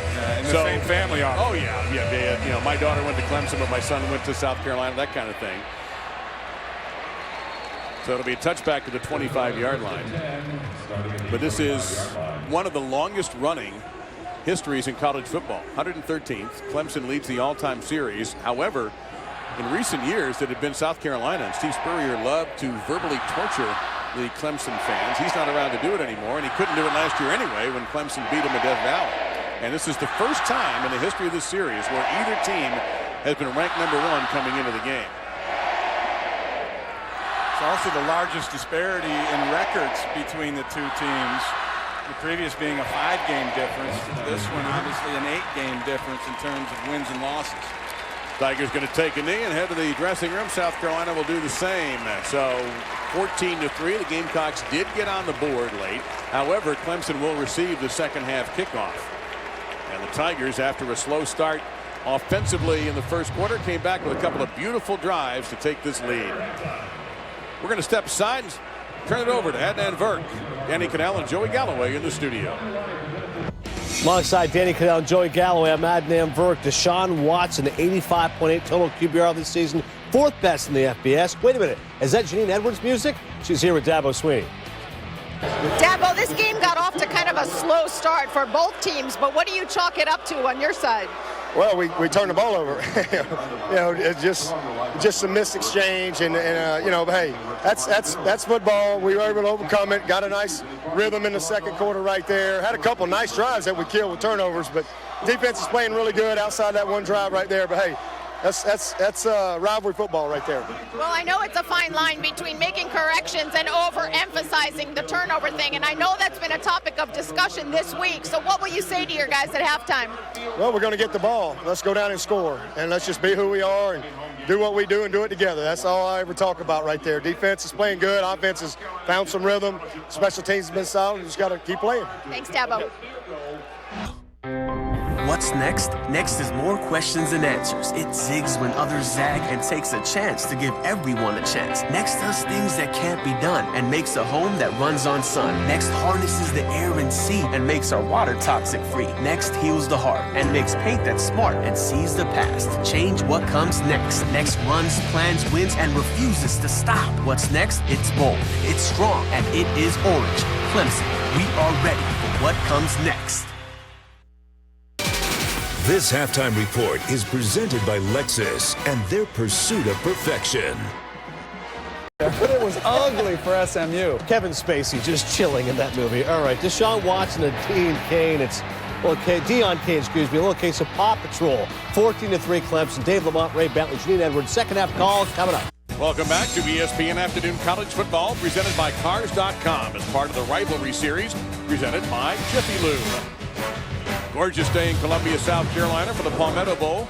14-3, the #1 team in college football. Clemson leading their rivals from South Carolina here at Williams-Brice Stadium.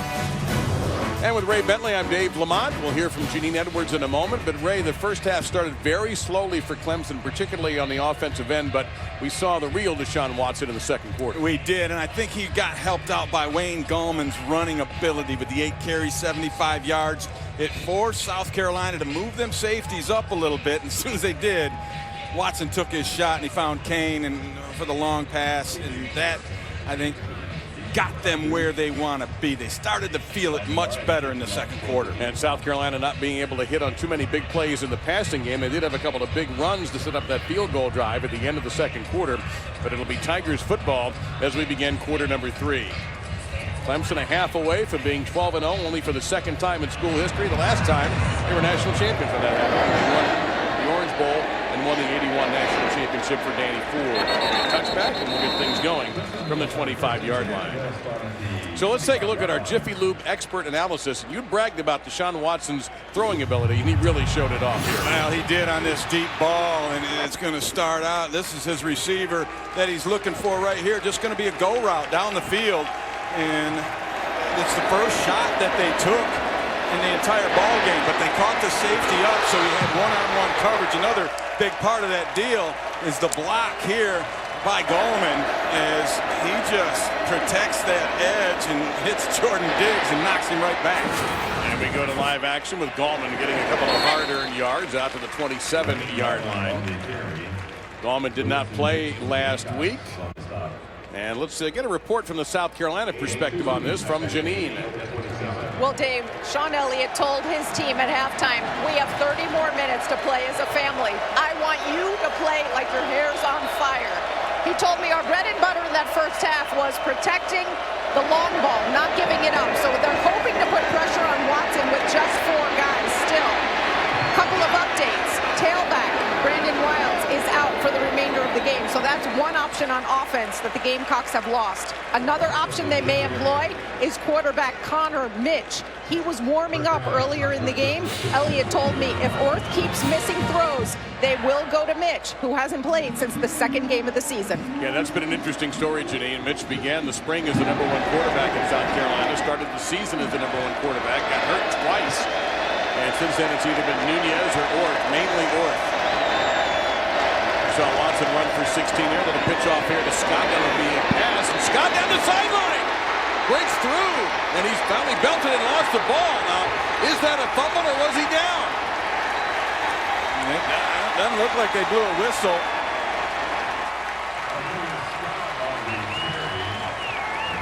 South Carolina says it's their ball. Scott says, no, man, I was down to the 30-yard line. I don't know. I think Holloman knocked it out.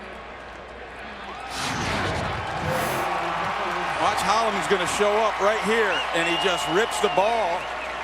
And looking for a knee to come down. The elbow's down, and that will constitute a player being down. I'm sure they're going to take a look at this, but look at the elbow right there. And if you match it up with the other look, I think you have a little math to do, but that's where you would determine whether or not this is a fumble, because the elbow going down puts the runner down. Really on the field, the ball was recovered. This play is under further review. So the ruling is it's a fumble. And right now the ball is marked to the 23-yard line of the Gamecocks, and it's pointed in their direction. Back up a little bit, guys. We'll see when this ball comes out and exactly when. Elbows down right now. Ball is on its way out. Oh, that to me is a fumble. You know, it's pretty obvious. That ball was on the way out. Before that, and the ball was out, you could see the whole football as the elbow hit the ground. So I think that with the ruling on the field being a fumble, I don't see indisputable video evidence to overturn that. Doyle Jackson is the replay official, the referee, Jeff Heiser. The ruling is a fumble, and it would be the 3rd Clemson fumble of the day. Oh, and after a big play by Scott, they ran that same play several times last year against South Carolina in the Palmetto Bowl back at Clemson in Death Valley, and they scored 2 long touchdowns on that. And they have a whole, I guess, progression of plays off of that deal.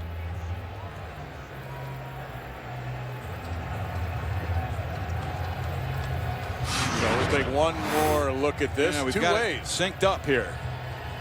How about this? All right, there's the rip. After further review, the runner was down before the fumble. The ball be placed at the 30-yard line. Left hash, 1st and 10. Please reset the game clock to 13:50. Honestly, 1-3-5-0. I don't have a problem with that call. You know, and looking at it again, the way when the elbow went down, he still had possession of the ball, even though you could see it coming out. It wasn't entirely out. So I see what they did there. So it's a 27-yard Please gain. reset the game clock to 13:50. And they need to put 7 additional seconds on the clock, and that's going to get 13:50. most of this crowd. There's a lot of Clemson fans who made that 2.5-hour trip from the Clemson area in Anderson and all the surrounding cities who are here. A lot. Yeah, really. If you look opposite where we're sitting, that shot there, thank you, Mike Ireland, and our director and our great crew, that whole upper deck below them, quite a bit of orange as well. It's watching on the fade. 25. Wait, he's just gliding down the field. And he'll glide to the pylon. Touchdown, Watson!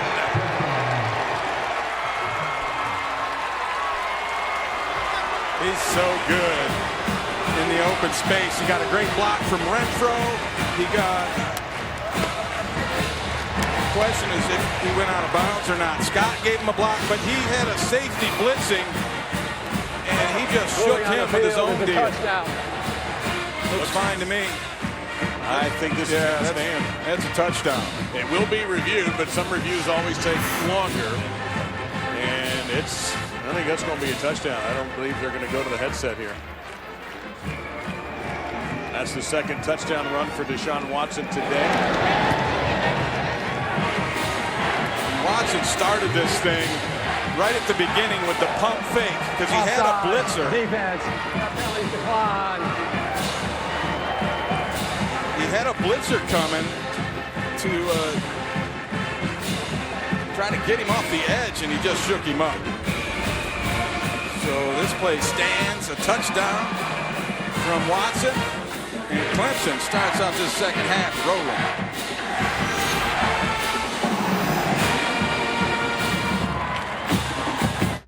1-2, 1-2. Hello. You're watching the SEC on ESPN. From Williams-Brice Stadium in Columbia, South Carolina, is Clemson taking charge, the #1 team in the country, leading their rivals in this Palmetto Bowl 21-3. That was a 4-play, 75-yard drive in 1 minute and 28 seconds. The last 30 with the legs of Deshaun Watson. He had 2 carries for 46 yards and 1 pass for 27 yards on that drive. Fenton had a little bit of a gap there to run through, and he gets stopped at the 24-yard line. Let's go back to this touchdown. You're going to see here's Todd Gurley. He's going to, or TJ Gurley, excuse me. He's going to blitz, and watch how Watson makes him change his course with this pump fake. Right there, boom. That opens up the edge, and then he gets an unbelievable block right here by Artavis Scott, and then another one by Renfro, and that's what cleans it up to make this thing go all the way to the house. That's just the blocking downfield. These guys know how explosive Deshaun Watson is when he takes off, and they block their tails off for him because they know big plays like that will happen. Now again, South Carolina behind Lorenzo Nunez, and he's just thrown back. And there's no other way to describe that. Carlos Watkins just took a handful, that was 44 Goodson, not 94, and just threw him right back. Loss of 3. Goodson has that ability to meet the tailback or the running back at the pass. He would have been a good tailback himself. I bet he played it as a younger guy. Being a linebacker, you got to find the hole just like the running back finds the hole. And TJ Goodson's pretty good at it. 9 tackles on the day, Dave. And 6 tackles for loss by this Tigers defense. One of the best in the country, top 25 in 7 categories, and #1 in their view. Worth is back in. He's going to take off. Slides head first, and he gets back some of the loss, and now it'll be 3rd down and 8. You look at Clemson's defense, #1 in 3rd down defense, 22%, #1 in allowing fewest first downs, #1 in the most 3 and outs. So this is a stout unit, and when they play North Carolina in the ACC championship game next week, it ought to be really entertaining because the Tar Heels can score. This defense was #1 in the country last year, and they graduated a bunch. They had to replace 8 guys, and several guys stepped up and made plays. There's a dart down the middle of the field. Samuel Debo, 35. He'll finally be knocked out of bounds by Adrian Baker, but a huge play for the Gamecocks when they needed it most. And they caught the corner, Adrian Baker just backing off at the snap. It's kind of a press bail look where you press initially and then you bail out pre-snap, and it fit perfectly into the call, and Debo Samuel took it down that inside and got it done.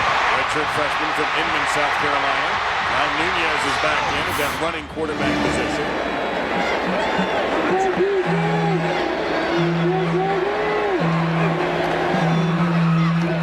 This is Carson. Remember, Brandon Wilds out of the game. He gets back to the line of scrimmage. It'll be 2nd down and 10. So they're down to 2 tailbacks, David Williams and Sean Carson. Kevin Dodd on the stop. Right, Dodd is one of these 3 guys that have really stepped up this year for this Clemson defense. When we spoke with Coach Venables, he said we had 3 guys that if they stepped up, we had a chance to be good, and these guys have done more than that. I think B.J. Goodson's going to play on Sundays. Tankersley has been outstanding as the boundary corner, and Kevin Dodd, he's got 6 sacks and 11.5 tackles for loss. Kind of a bookend with Shaq Lawson there. 2 of them have over 30 tackles for a loss. North is back in at quarterback. Can't imagine having to replace 8 guys, 8 starters. Slam down again. And once again, it's Samuel. And he'll pick up 11 and a first down. They're not really throwing it that often to Pharaoh Cooper, who has 3 catches for 29 yards. He's been targeted just 4 times. And they've been using him more as a decoy, and he's drawing a lot of attention from the defense, and that gives you the one-on-ones on the backside where they're taking advantage. I wonder if it's jet sweep time perhaps here for Cooper. I haven't seen that yet either. He goes down to the pattern pressure. Orth gets belted. Carson made the catch at the 10. Man, Orth took a shot, and he is just now peeling himself off the turf. Gain of 4. It takes guts to hang in there, and this is the second time I've seen a free blitz come off the top edge where nobody from South Carolina even gets a hand on it. That time it was Alexander, the corner, who came.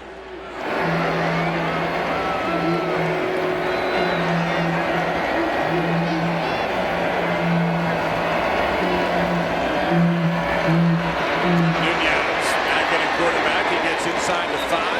Down to the 3-yard line. That'll be a first down and goal coming up. Now, last time they got inside the 5, Ray, you didn't like the quarterback usage. Looks like Nunez is going to stay in this time. Yeah, and I think they figured that out themselves. They gave Orth that chance, 3 downs down in there and 2 fade balls, and none of it worked. So now they've got Nunez in here, and with the +1 run game, with him carrying the football is very effective. Effective on this play? No. You see nowhere on top of him, number 10, but there was some help underneath in breaking up that play. Christian Wilkins was in there, 42 as well. And Orth, he needs to wait. He did not let his running back run the fake. Sean Carson goes in front of him. And Nunez has to ride that and let things develop and then go. He just took off, and the first contact he made was with his own back, Carson. So actually lost a little bit there. It'll be second and goal. Nunez 9 for 52. Now Orth is back in. He's changing the play. Under 10 seconds to get off the snap. Carson on the give. No. Negative. Kevin Dodd, number 98, slammed the door on their fingers there. That's a loss of 3. It's third and goal, but now from the 7-yard line. I think you stick with Nunez, in my opinion, even though he botched that previous play. Orth just doesn't give you a running threat. And the Clemson defense doesn't have to worry about that, and they concentrate on the back. And Dodd slammed it for a loss.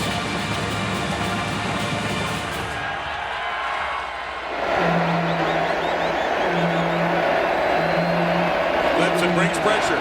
Quick throw. And then Samuel in the corner of the end zone for a touchdown.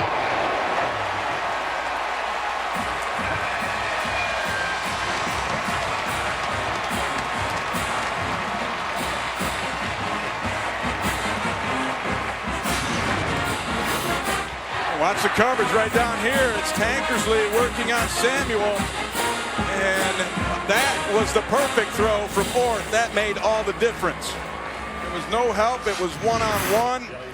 And give Samuel credit for getting a nice get-off, getting past Tankersley, and then creating a little bit of separation, just enough for a 6-pointer. Nice job by the holder there, Sean Kelly, to handle a low snap. 10 plays, 76 yards, and 5:49. So the Gamecocks hanging around. And this is the best throw of the day for Perry Orth. Dropped it in perfectly over the top. And the Gamecocks wrap up 7.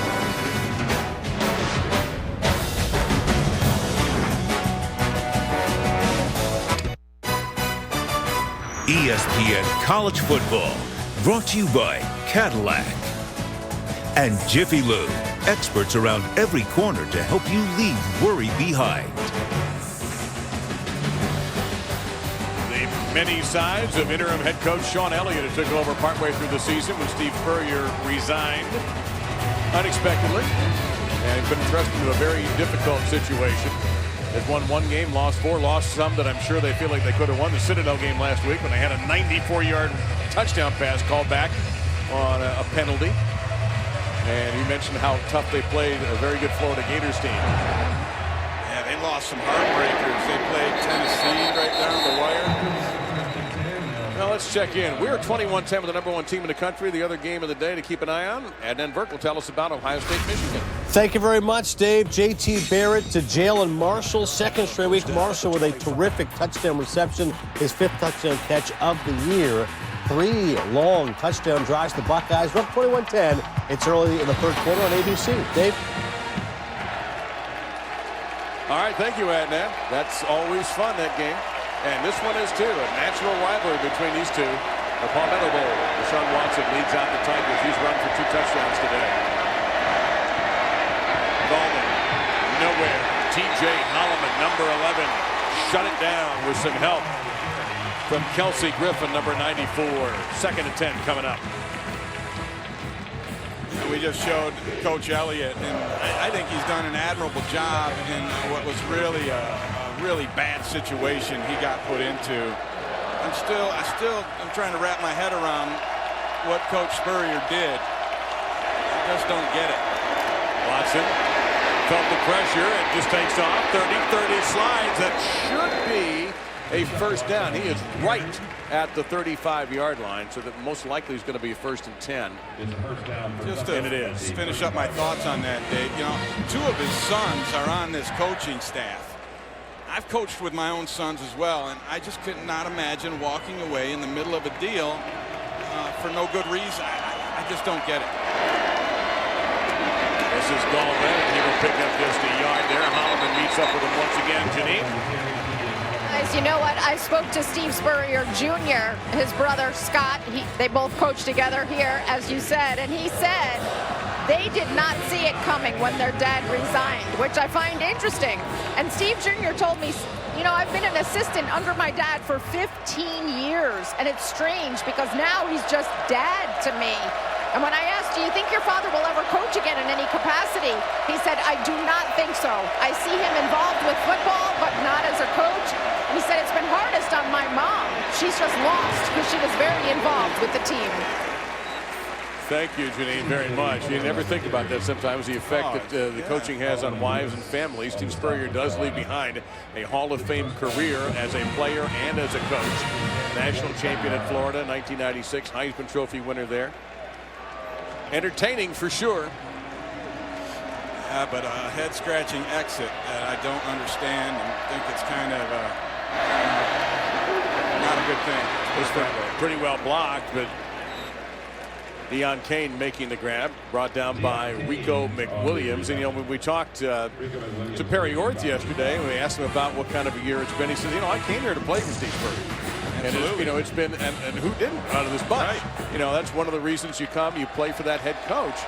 You know, for the folks at LSU who are jumping up and down about Les Miles leaving, that #1 recruiting class that he has, I wonder how many of those young men are going to stick around if Les Miles is indeed let go by LSU. And sometimes I think when you're trying to think the grass is greener on the other side, maybe your grass is okay after all. Yeah, be careful what you ask for is what they say, but nobody asked for Coach Spurrier to leave in the middle of the deal. No, I think he could have had that job, this job here, for as long as he wanted it. There was no pressure on him to be gotten rid of. 2nd down and 4, excuse me, 2 out of 4 on 3rd downs. It is 2nd, 3rd, and 3. Watson guns it. Kane. I think he's going to get McWilliams on an interference call. Kane used the big body extremely well. Defense, that penalty's declined. Results of the play, 1st down. Again, Kane is just a freshman. And Watson puts this thing in there in one of those tight windows again. He actually had to double clutch it to wait for it to come open. But that's a perfectly thrown ball. And, you know, when we were talking to Jeff Scott, he said you can't defend accuracy and timing. And that's a great example of it right there. 5 catches, 96 yards, and a touchdown for Kane. Methodical drive continuing. Now a reverse, and here's Kane. Can he make one miss? No, he cannot. What a tackle in the open field by T.J. Gurley. Really was a great tackle by Gurley. And he got off a block, too. Deshaun Watson's going to block him. Here's Gurley up there. Watch, he gets blocked right there by Watson. fights off of it and takes a great angle and then wraps up on the tackle. Second down and 15. First tackle for a loss by the Gamecocks today.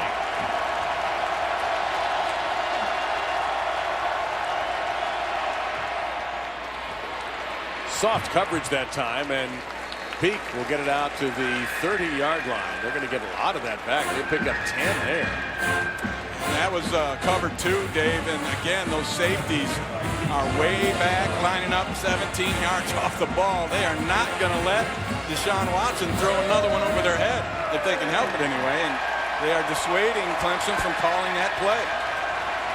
Good job by the Tigers here. They've taken a lot of time off the clock on this drive. You see Deshaun Watson on third down, what he has done. And he is a major running threat here on 3rd and 4. Got a chance to go deep up top. There's that shoulder fake. He goes underneath the leg at 15, 10, and he's finally brought down in the shoulder tackle by Jordan Diggs, number 42. That shoulder shake always tells me he's looking long, but instead he went right up the seam for the first down. Great patience on the route by Jordan Leggett. He just kind of hung outside, and then cut it almost on a delayed slant over the middle, and it was wide open, a huge hole in that zone defense. Over almost 4.5 minutes taken up by this drive. In fact, by now, the time they snap it, it will be. 11th play coming up. Straight ahead. Fuller. And the freshman from Easley, South Carolina, gets down to the 5-yard line. Let's go back to that previous pass play and the patience that Watson had along with his receiver Leggett. That was very well executed. Once again, timing and accuracy.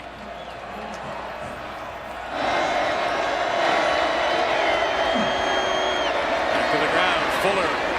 First down and very close. It is. Touchdown.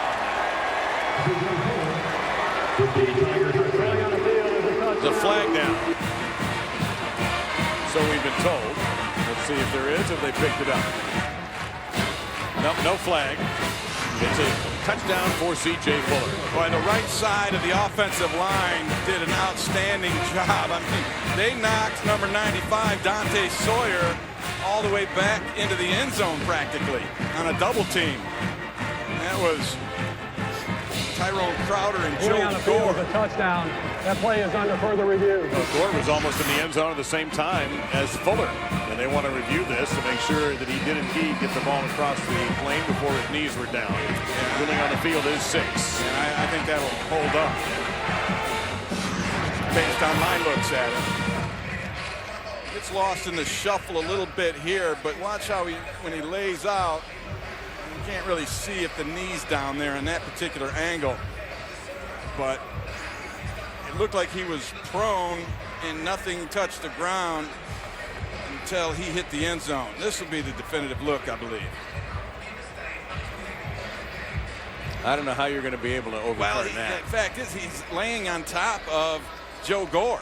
Yeah. And that does not make you down. You have to contact the ground yourself. Being on top of a man who's on the ground does not constitute. After further review, the ruling on the field stands. Touchdown. You being on the ground yourself. So right after South Carolina had the big emotional boost with a touchdown pass by Orth, Clemson very methodically, almost you could say in championship style, yes, drove right back down the field in 12 plays, 75 yards, and they burned 5 minutes and 27 seconds off the clock. And we've seen them do that so often throughout the course of the season. When the other team scores, Deshaun Watson digs down a little bit more and answers. And he answered big right there with a 28-10 lead.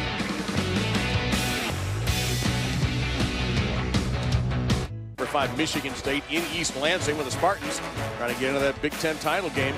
College football playoff hopes for Michigan State are also kicking too. If they can take care of business, you'll find out following our game. College football presented by Cars.com at 3:30 Eastern on ESPN and streaming live on Watch ESPN. And Deshaun Watson sharp again today. Amazing numbers right there. He's probably going to go over the 100-yard rushing mark, but he started this game 3 of 6. And since that time, for just 33 yards, 12 of 14, 184 yards, a touchdown, and a couple of touchdown runs. Sounds looks Heisman-ish to me. Well, and the last 4 drives for Clemson, except for the kneel down at halftime, 4 touchdowns. All right, well, a little while ago we asked you our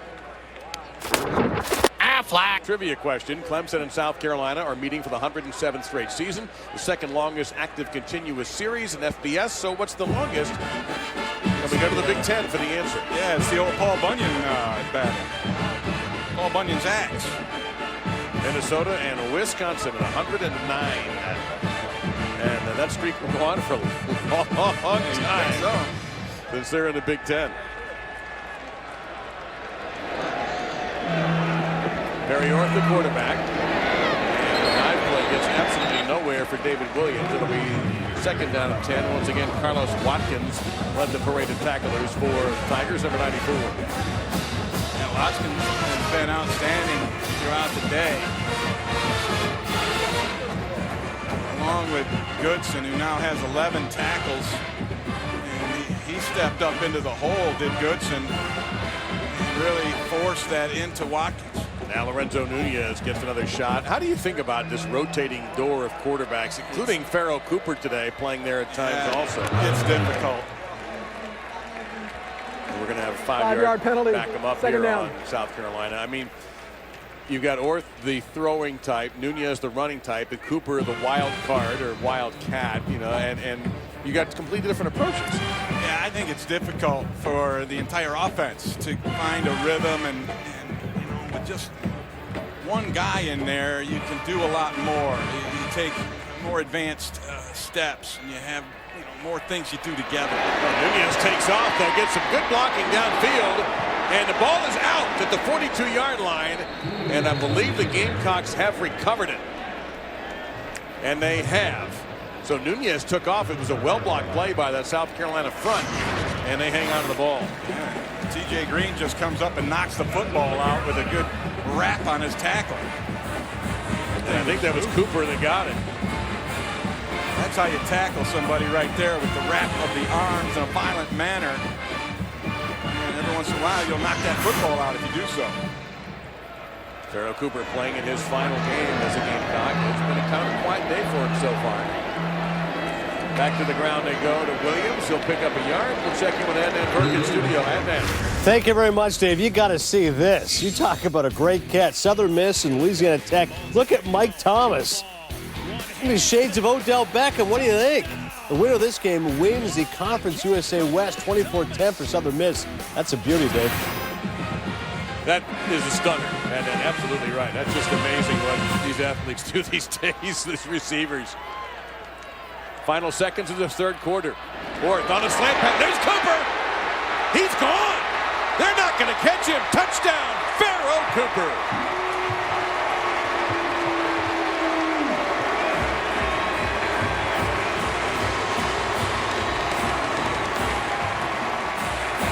Clemson was in a corner blitz, and they totally blew the coverage.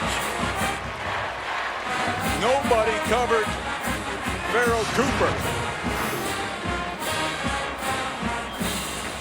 And this is as easy a touchdown throw as Perry Orth will make. Just had to hit his guy on the slant with no defense anywhere to be seen. For the rest of his life, he may never get another touchdown that easy. And he will take his 10th touchdown pass of the season. Pharaoh Cooper, who had 62 catches coming in, one of the all-time greats in South Carolina history. 57-yard hookup, and all of a sudden, once again, the Gamecocks refuse to quit in the Palmetto Bowl. And I like the way, and I'm happy, I should say, for Cooper to be able to make a play like that after an outstanding career here. And he's just going to run that slant. You say the corner come up, and there was a miscommunication, because not only did Tankersley come on the blitz, but the safety Baker seems to come as well. So there's nobody left. We'll show it to you right here. You're going to get this guy blitz, and then him come and blitz too, and there's nobody to cover these two guys. So South Carolina, Ray, the last 2 touchdowns, drives have been a field goal and 2 touchdowns. We have developed into a Big 12 game out of all of a sudden. Track meet broke out. Yep. After a slow start, it was 0-0 at the end of 1. Only the second time all year that Clemson has not scored in the first quarter. Louisville did that to him in September. But I don't think we really understood how good Clemson was going to be back then. Clemson has moved up in their alignment on this thing, expecting the possibility of an onside kick, and I think it's a smart maneuver because it wouldn't surprise me one bit if Coach Elliott decided to pull one out. They'll play it straight, and they'll score a touchback instead, so we still have 8 seconds remaining. Tonight at 7:30 Eastern, college football presented by Hilton Hotels on ESPN. Features Heisman hopeful Dalvin Cook leading the number 13 Seminoles against number 12 Florida Gators at the Swamp. Now, there's trash talk in the state of Florida today. I can promise you that. I've already heard from a few of my friends who were at that game. That game will be streaming live on Watch ESPN and part of the rivalry series presented by Jiffy Lube. Let's see if Clemson can answer back. The last time South Carolina scored, it took Deshaun Watson 4 plays to answer. They'll end the quarter with a handoff to Gallman. He spins out of 1 tackle, but they're waiting for him. He'll get a couple of yards, and that's going to be it. And that will be the end of the 3rd quarter. The number 1 team in the country is facing a challenge on the road from their in-state rival. Will they hang on and hold on to that number 1 spot? Or the Gamecocks pull off a shocker? We're closing up 4th quarter where it is possible.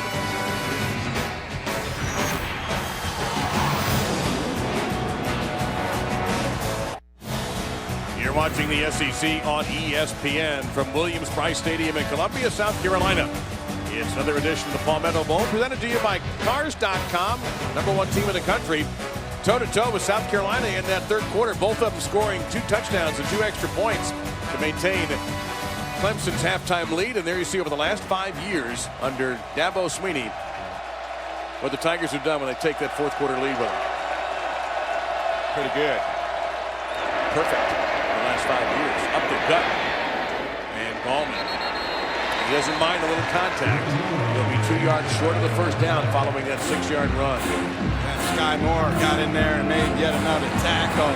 He's got 9 now on the day, leading South Carolina. Now he and the middle linebacker T.J. Holloman have played brilliantly for the Garnet and Black.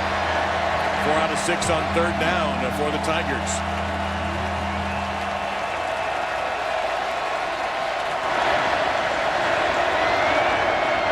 Watson taken off all the way. Hit. Got through the arms of Sky Moore and should have the 1st down. Two of the best players on the field colliding there, and Watson just good enough to keep the chains moving. And Watson, he got power that you wouldn't expect, but he's not a small dude at 6'2", 210. He can push his way through a tackle to get the extra yards like he did right there.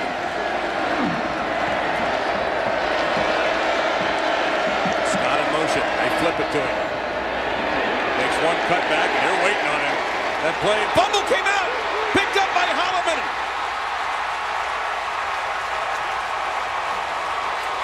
South Carolina has great field position.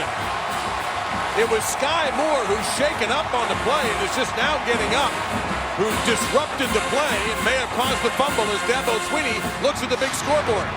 Yeah, Gurley got in there as well. Hard to see where the ball came out. I think Moore, yep, there it is. It came out late underneath. And I think Dabo was looking at the big board to see if he should challenge this. Yeah, he wanted that whistle to be blown, but it wasn't, and that's a legitimate fumble.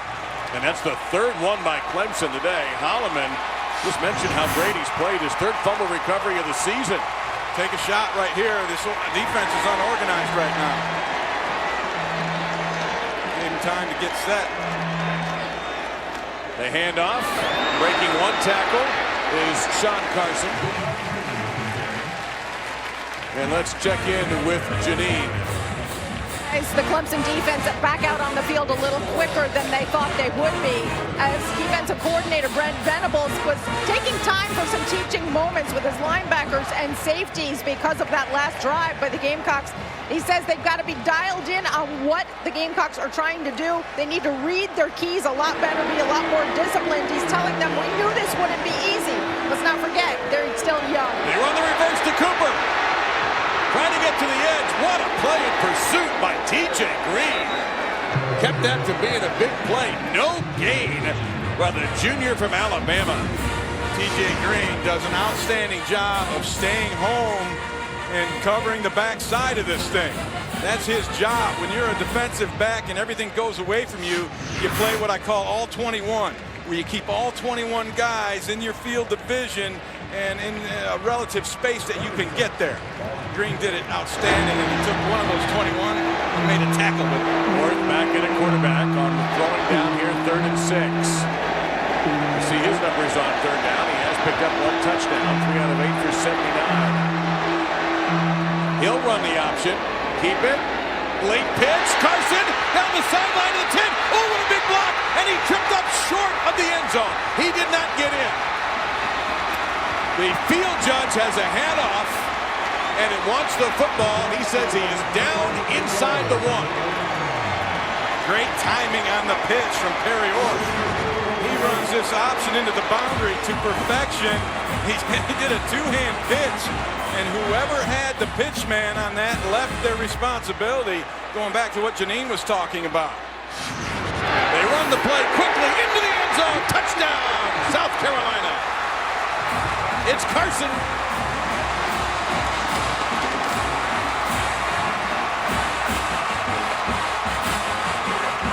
And that Artavis Scott fumble turns into 6 quick points for South Carolina. We have covered Clemson 3 straight weeks. Syracuse, Wake Forest, South Carolina, all underdogs, all said the same thing as they line up to go for 2. We got to make it a 4th quarter game. Syracuse did it, Wake Forest did not, and now South Carolina is doing it. And that's where you want to be, and a chance for an upset. You get a favored team into the 4th quarter. They get tight, nervous. You continue to play loose. That's the perfect recipe for an upset. South Carolina with a +2 advantage in turnovers today. Nunez will come in on this 2-point conversion at quarterback. He'll keep it. And he'll get it. What an effort.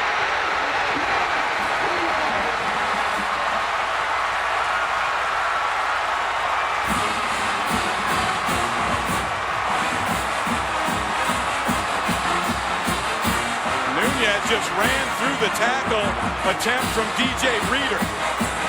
Reader's 6'3", 325. Nunez 6'3", 210. A little bit of a disparity there, but Nunez had the power and the fortitude to punch it in. Watch how he finishes this run. Runs right through Reader, caps it off, and we got a 3-point ball game.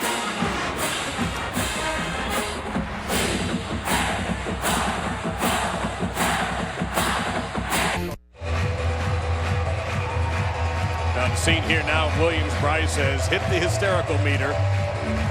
We got a stadium full of fans from the Tigers and from the Gamecocks, and all of a sudden number 1 is reeling a little bit. It'll be a touchback at the 25-yard line, a 4-play drive and 26 yards in a minute 19. And it was really set up by this option play and a great decision by Orr to pitch it late, and another mistake by the Clemson defense, who did not have someone set for the pitch. And then they hurry it up, get the touchdown on the run by Carson, and the 2-point conversion on a gutty run by Nunez, who runs through a larger man.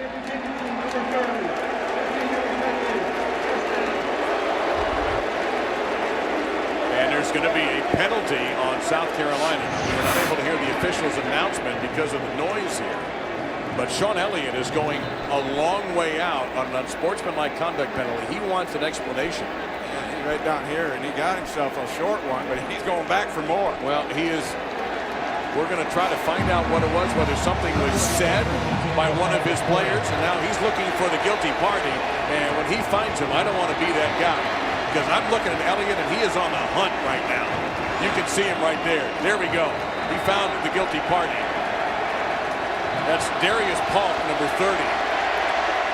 And the ball is now at the 40-yard line. Following that unsportsmanlike conduct penalty, Watson patiently working his way. Look out, though, not much there. He had to duck down. Otherwise, T.J. Holloman would have got it big. No gain. And Holloman took over that middle linebacker position week 4 and really solidified things for this defense. I love the way this kid gets after it, comes up and fills a hole. want to win a Heisman, you want to be invited to New York, you engineer a touchdown drive in this situation if you're Deshaun Watson. Guns it. Dropped. 3rd and 9. Beat couldn't hang on. And Watson will take that one on himself. The throw was a little bit late and outside. And he double clutched it, and I'm not sure why. There was no coverage anywhere near.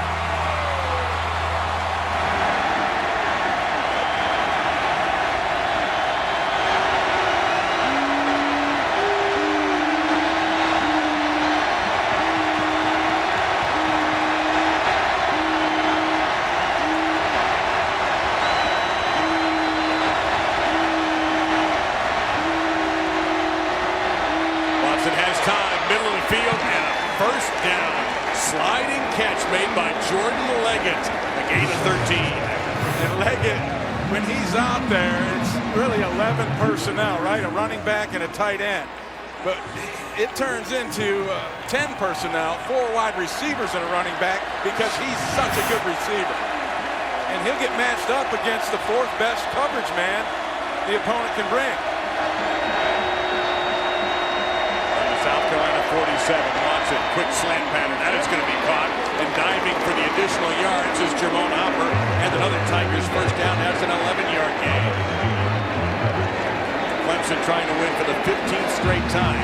And the 44th for this senior class. It's already the winningest senior class in Clemson history. And don't you get the feeling right now that Deshaun Watson has this under control?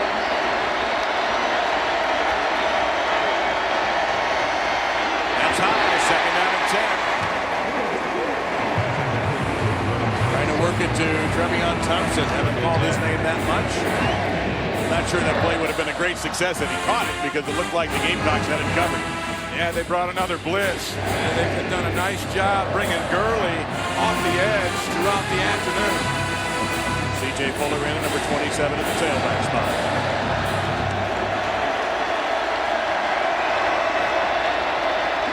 Watson. That's about 5 there before he is dropped by Darius English. So here's a gigantic 3rd down from the 33-yard line. Watson thought he had a big opening. He hit the gas pedal and just got wrapped up by English. He might still be running. He thought he would be. 3rd and 7.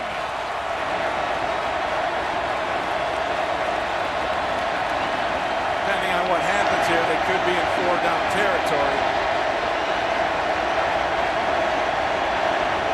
8 to snap.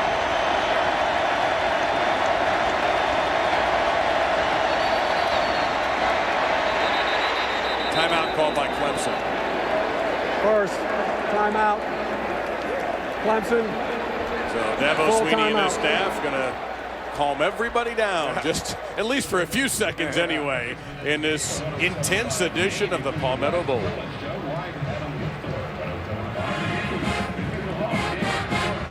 Drama, and in part by Dr. Pepper and college football. It's a one-of-a-kind tradition. 3rd down for the Tigers. They need 7. They're at the South Carolina 33, leading the number 1 team in the country is by just 3 points over their rival, who only has 3 wins all year long, one of them on opening Thursday night of the season. But you see how Deshaun Watson has led this Clemson team on 3rd down. The last 5 he has hit. There's 2 deep safeties way back there. They're expecting a deeper shot. Watson, he'll fire it. Wide open inside the 10. Trevion Thompson was there. What a throw by Watson on a rope. Incredible throw is in the critical timing, but this defense, look at how far back these guys are. That creates that opening between the corner and the safety that Watson just split deliciously. Now this is where Watson, as you've mentioned many times before, Ray, is such a running threat inside the 10. He's already exceeded his average in passing yards, and he's over 100 on the ground. He'll keep it. Watson to the 6. And Clemson likes to play at a fairly brisk pace. I don't think they're going to do it now. They're right there where they want to be in terms of field position and having this defense on their heels. They bring in an extra tight end, number 44, Garrett Williams. He's lined up in the backfield toward the left. Yeah, usually that means a power type running play or play action. Here comes the blitz. Down to the 3. Straight ahead run, that's Gallman. Now you got 3rd and goal from the 3. I got to ask you, if you don't make it, do you go for it and go for the 6 here, or do you just take the chippy? I'm going to say you take the chippy unless you're inside the 1. And you feel like your chances are pretty good. Deshaun Watson is outstanding running quarterback sneak. In this particular play, I roll him to the right and give him a run-pass option.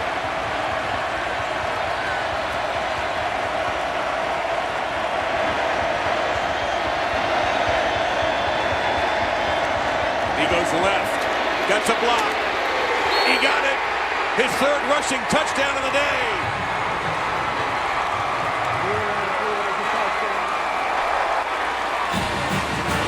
South Carolina stacked the defense over there, but it was just superior blocking on the edge. Wayne Gallman had himself a nice block. Leggett got a little piece of somebody.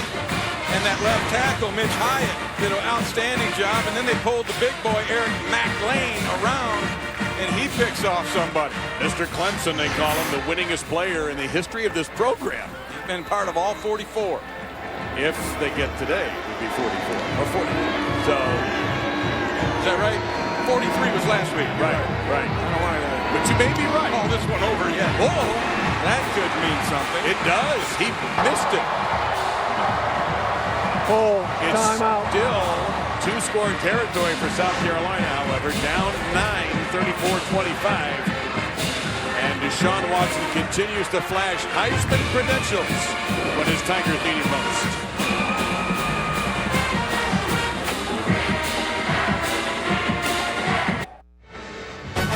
Tonight on Saturday Night Football, presented by Walmart at 8 Eastern on ABC, it's Bedlam. Number 3 Oklahoma battling number 11 Oklahoma State. Maybe we should call this one Bedlam on ice. The Sooners can clinch the Big 12 championship with a win.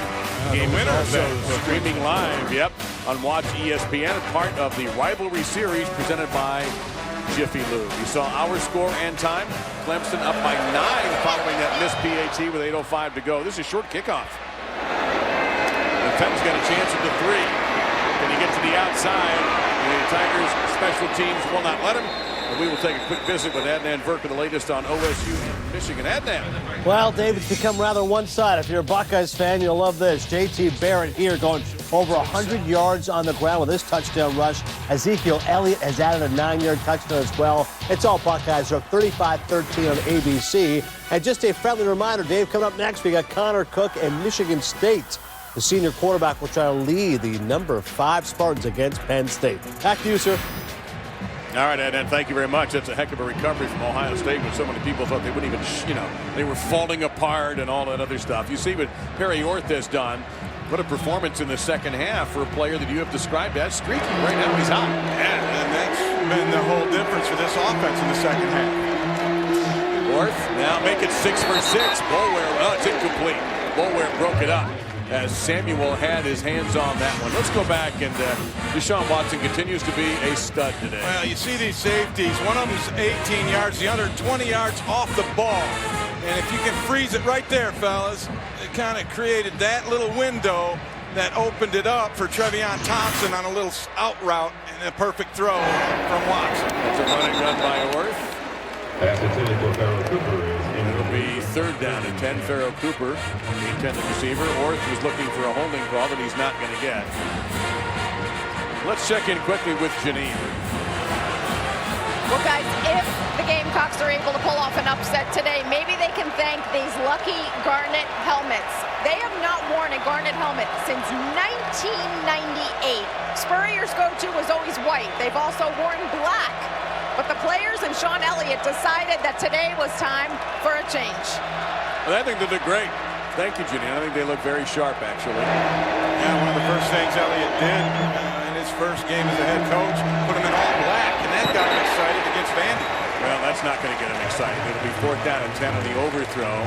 And we just got a dose of bad orth. We've had bad orth and good orth today. And in this position, South Carolina has no choice but to send out the junior from Oakland, Florida, Sean Kelly, to punt. John Elliott, he's in disbelief. Who are you? Yeah. The guy that was 5 for 5 with 2 touchdowns, or the guy who just threw 3 balls that were mediocre? He's now 5 for 8. After 4 straight drives with a score, that's a 3 and out at the worst. And that's a funny looking kick. It's going to get some roll, though. And it's going to drop at the 29-yard line. We're going to step aside and see what the Tigers can do with a 9-point lead and the football.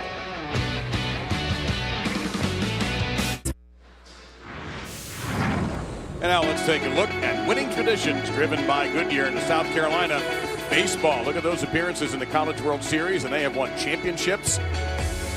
This is a tremendous, tremendous program. It is so hard to win that College World Series. Arguably the best event the NCAA does, in my view. And in Omaha, the only location the College World Series should ever be, as long as the earth spins or rotates, recall. 7:37 remaining in this ball game. Can the Tigers lock this game down with a red-hot quarterback? On the ground, Gallman. And he'll pick up almost 4 yards. Hard-earned at that. Now, Clemson's had a tough time hanging on to the I just say hanging on to the football and begging with the officials is David Johnson, and he's not getting the call. Now, the knees were down, but they've done a good job of shutting down Gallman, who had 75 yards on his first 8 carries. He's got 15 yards on his last 6 carries. And here you're going to watch this play again. The knees were down. Actually, they're up in the air. Forward progress had stopped coming. Gallman just lowers his shoulder right into T.J. Gurley, who's moved up into that box. That's a short gain, maybe a yard, maybe nothing. It's 3rd down, and they're going to give him a yard or 2. 3rd and 6. You see a change of the line right here, almost like a hockey line change. But they have depth, does South Carolina, on that defensive front, where they'll play as many as 10 guys in their rotation. Yeah, that's a very good unit on this team. John Hoke and Lorenzo Ward, the co-coordinators, have a great bunch there. Watson taking plenty of time here. And in that radar look, you see nobody in the 3-pointer. Watson's got room to run, on the run. Beautiful location for Leggett. Those two have hooked up for some big plays for the #1 team in the country. The tackle by McWilliams, but the chains will move for Clemson. And this is just really great recognition by Deshaun Watson. He keeps, even when he scrambles, he keeps his eyes down the field and looking to make a play with his arm before his legs. 31 catches for Leggett on the season, counting the 4 he has today for 73 yards. And now you're seeing Clemson take all the time in the world. Yeah, they're trying to get that thing to go faster.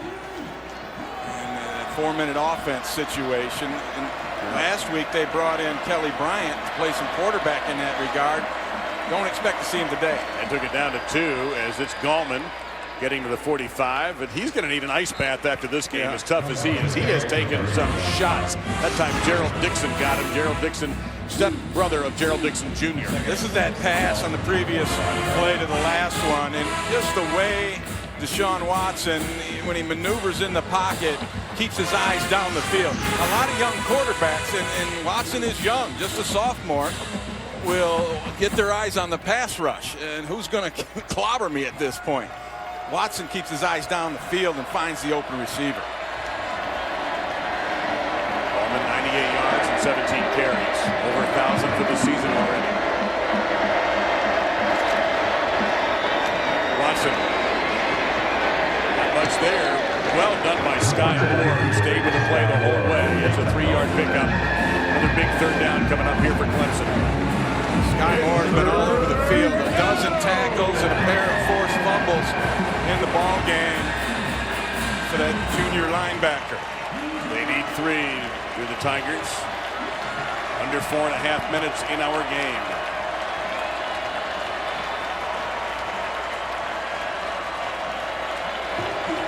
double stack receivers. They like to send one of them deep, the other short. 4 to snap. 2. They're going to take a timeout here. Yeah, they are. Second, charge timeout. Clemson. Clemson has 1 timeout remaining. They have a 9-point lead.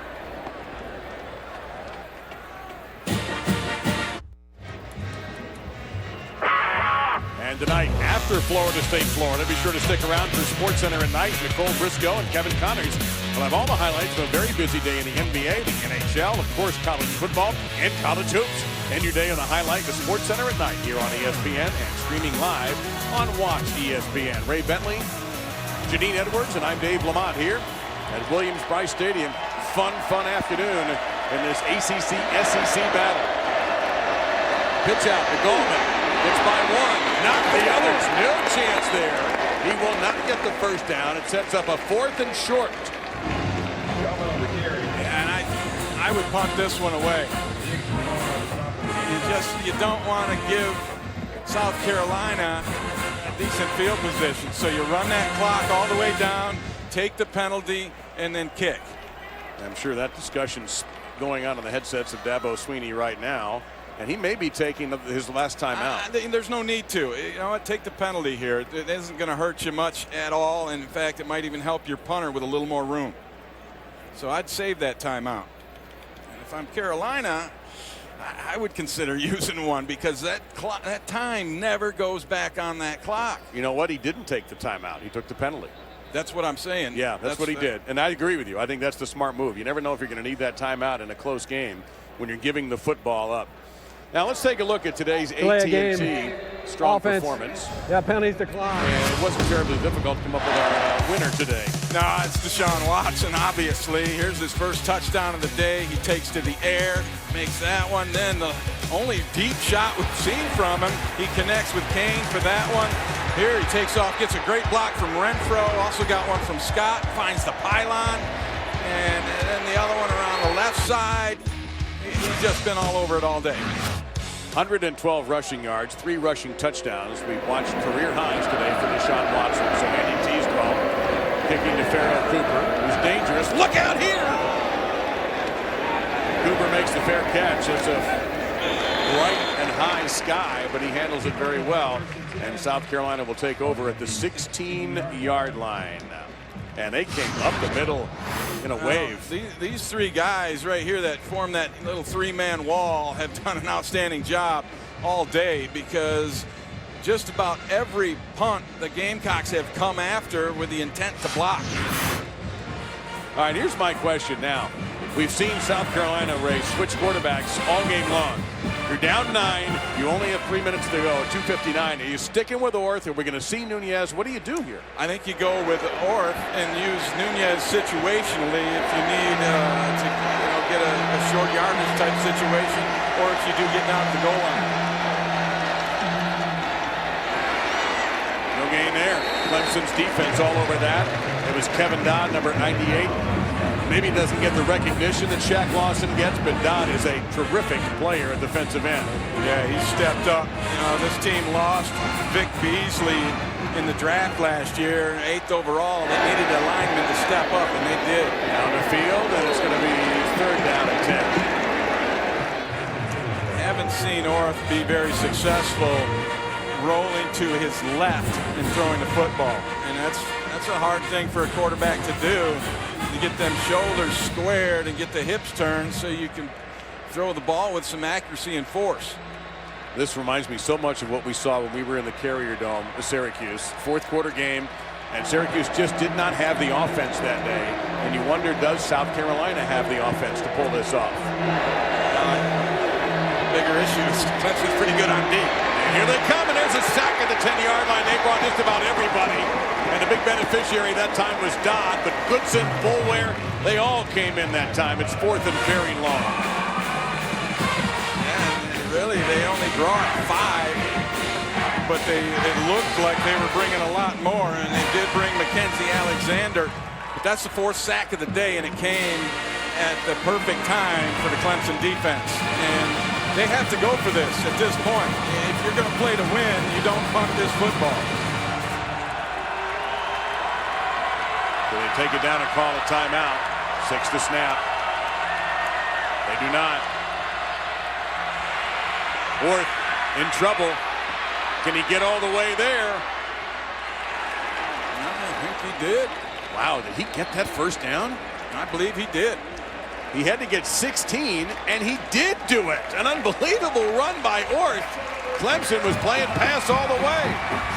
And just at that last burst at the end, then he fumbled the ball, but it came out after he hit the ground. But Carlos Watkins chased him down and clipped his ankles, but the extra dive at the end for Orth moves the chains. Clemson.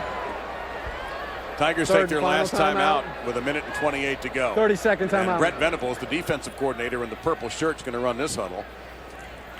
Yeah, and I like this timeout. This is smart coaching because it gives your guys a chance to get their breath, and it also gives you a chance to tell them what you expect and how you're going to try to defend it and get everybody on the same page and calm down, and then let's go get it. And Dabo taking an opportunity to pontificate on a call or two he may not have liked or plant a seed in the referee's mind. Jeff Heeser is the official today. Clemson is challenging the ruling on the field of a first down. Play is under further review. All right. And if this goes Clemson's way, this game's over. It's ball game. And so in that respect, it's an excellent challenge from Dabo Swinney. However, in watching the play in live speed, looked to me like there was very little doubt that Orth got it, but it is worth trying. There you go. He's going to get...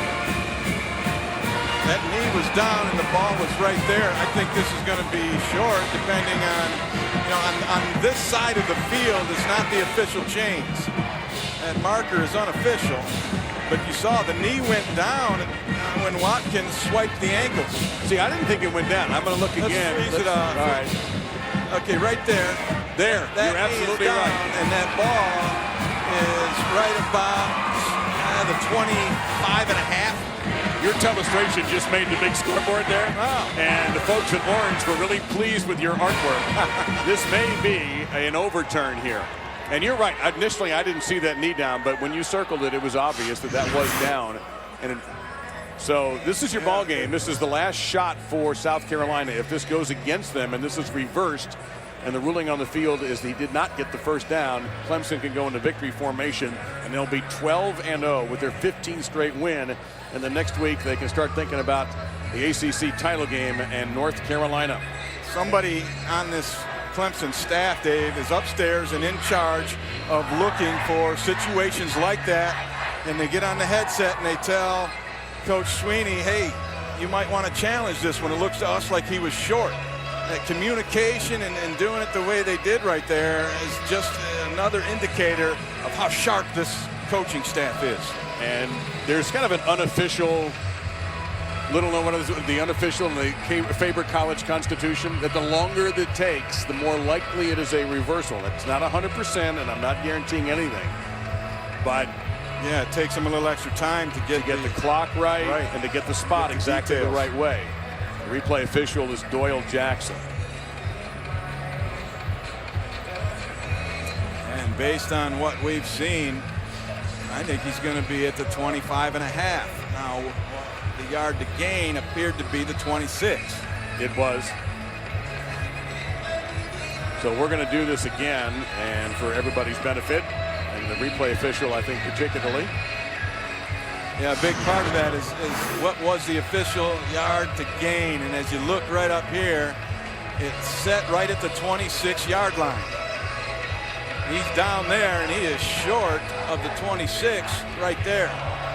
Knee down, ball short of the 26. And I think it's, to me, no question about it, he was short, and this ball should go over on downs to the Clemson Tigers. Still waiting on the ruling from Jeff Heeser. I consider that indisputable. I also have to wonder, now that we have the possibility of Clemson getting this football back, how the committee will look at this game.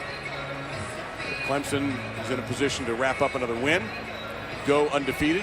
I don't think it hurts Clemson at all. Okay.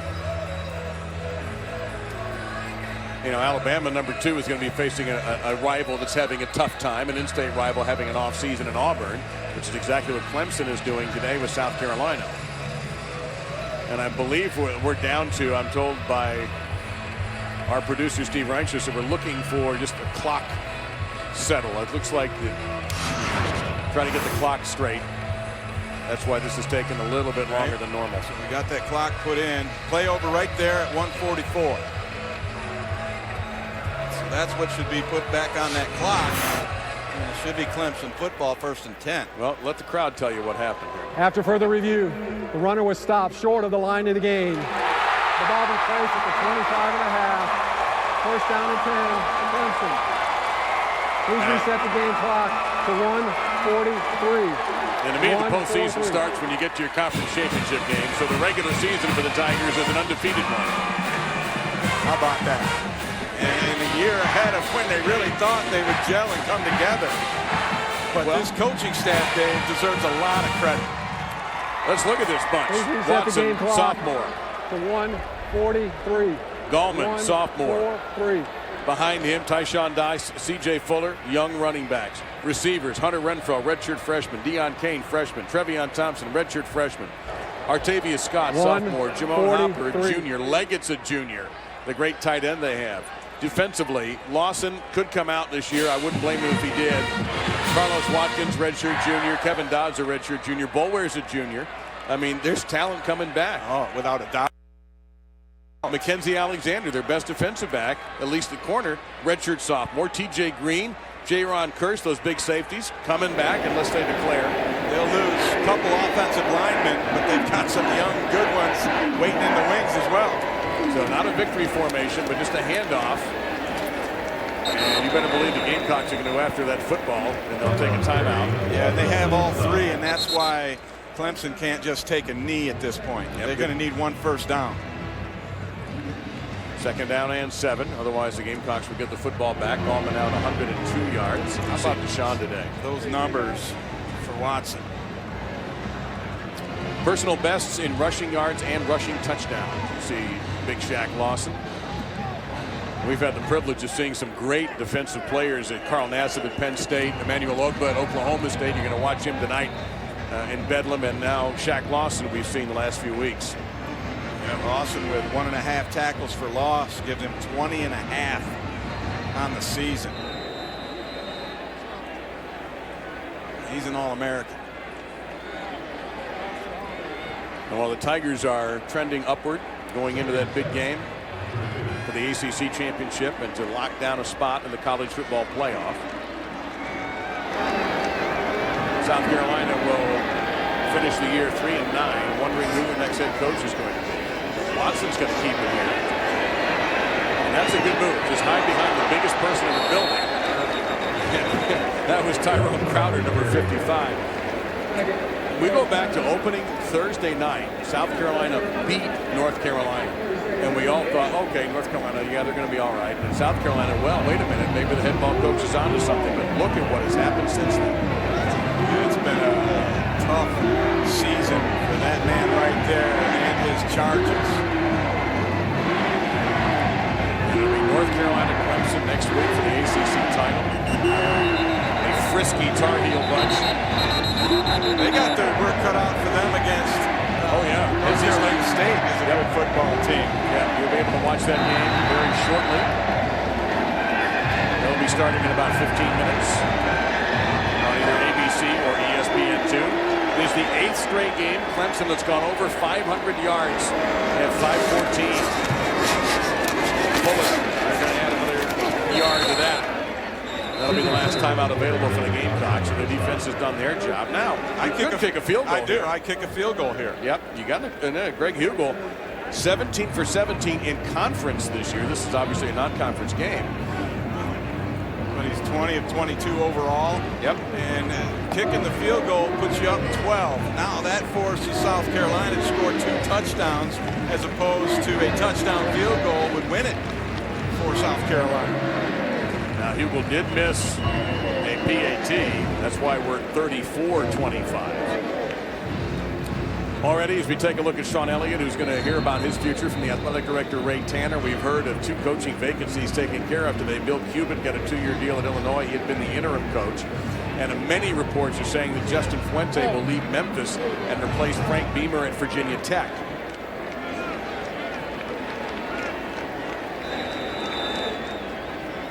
But here's a weird quote I will read you from the Illini athletic director. It's not ideal for now.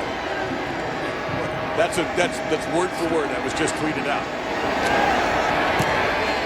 And Hugo comes through. That was ideal for Clemson right there. Yep.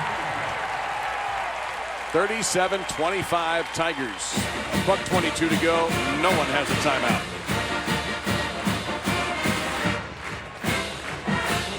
South Carolina program will be discussing whether or not they're going to get a new head coach, whether it be Sean Elliott or somebody else. They have the option of taking that interim off, but we'll see what they do.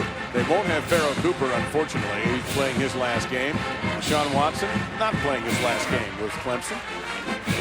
That's the best news for the Tigers, who are going to be getting some new facilities soon. They continue to build up a program that is really taken off. Back when Deshaun Watson was in high school, a coach of his talked to him about this rivalry. And Watson told him, don't worry, coach, I won't lose a single game in that rivalry. Looks like he's going to go to 2-0 after 2 shots at it. Yeah, South Carolina had a 5-game win streak in this rivalry, snapped last year at Clemson in Death Valley. And Deshaun Watson. And I think you've talked about this. We've talked about Watson off the air, talked about him on the air. That in-control aspect of his game is amazing. Now a kick to the up man is going to be brought down to the 39-yard line, trying to avoid Fenton, who has housed a kickoff return this year for South Carolina. But there's that cliche of some people, he looks like he's playing chess and everybody's playing checkers. And that might apply in Watson's case. I've said it a couple times. I haven't ever seen anyone throw the deep ball as consistently accurate at any level of the game than what Deshaun Watson does. And I don't have a Heisman vote, but I would think that he's got to at least get an invitation to New York. For me, it's between Watson and Baker Mayfield at Oklahoma. He gets a big opportunity tonight as Orr's fighting for every yard he can get. Tripped up at the 40-yard line. No gain there. Clock will continue to roll. Well, that's going to be an interesting bedlam tonight, but the weather conditions are certainly going to be a part of the game. They weren't today, not here.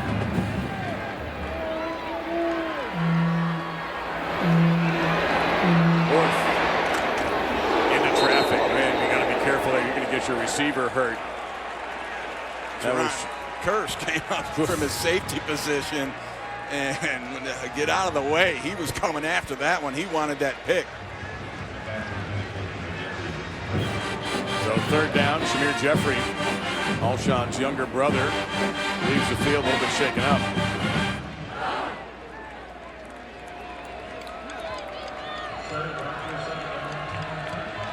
.50 seconds remaining.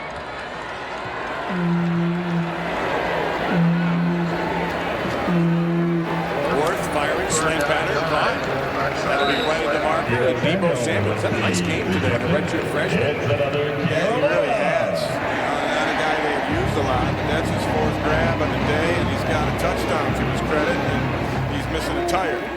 4 for 74, and he's got to come out for right side rubber, or left side rubber. Orth underneath, incomplete. 34 seconds remaining. This Clemson defense was tested a little bit today, especially in the 3rd quarter, but they have risen up and made plays when they had to.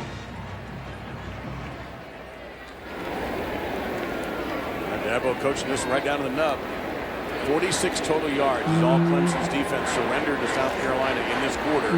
Orth to pick up a few here as he will dive and get the 1st down. That will stop the clock while they move the chains with 28 seconds remaining. I must say, South Carolina, if you're a Gamecocks fan, you can take away that your team never quit and did leave everything out on the field as you'd want them to. Played their guts out. They got to take a shot deep now. Open the middle of the field. Another catch for Samuel, and he breaks loose. Down to the 11, so that total yardage is going to creep up closer to 100 for the quarter. It's a 29-yard pickup, but the clock is just not going to permit South Carolina to do this. No, but they have to take shots in the end zone right now. Felt that way prior to the last play. Here come the Tigers. This is the team blitz. Ooh, what a catch! And they will score. Wow, what a nifty catch by Carson. There's 1 second remaining. So that probably affected somebody's day. Absolutely did. But this is an all-out blitz. They bring it, but nobody covers the back. And looking at the body language of Ben Boulware, he expected somebody else to have that coverage.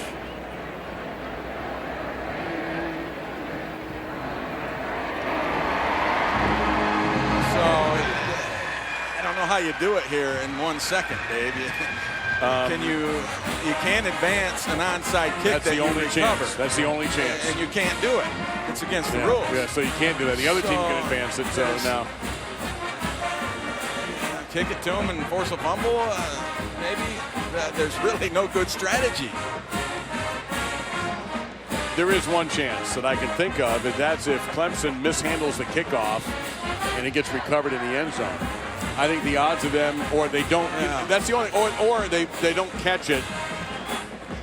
Well, or they kick it deep and they don't catch it. Yeah. I mean, let's face it, we're really pulling stuff out of thin air here.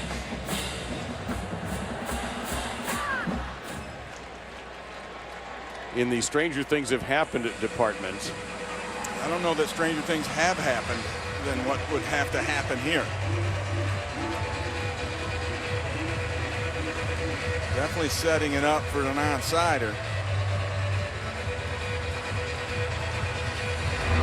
But as soon as the ball's touched, the clock will run.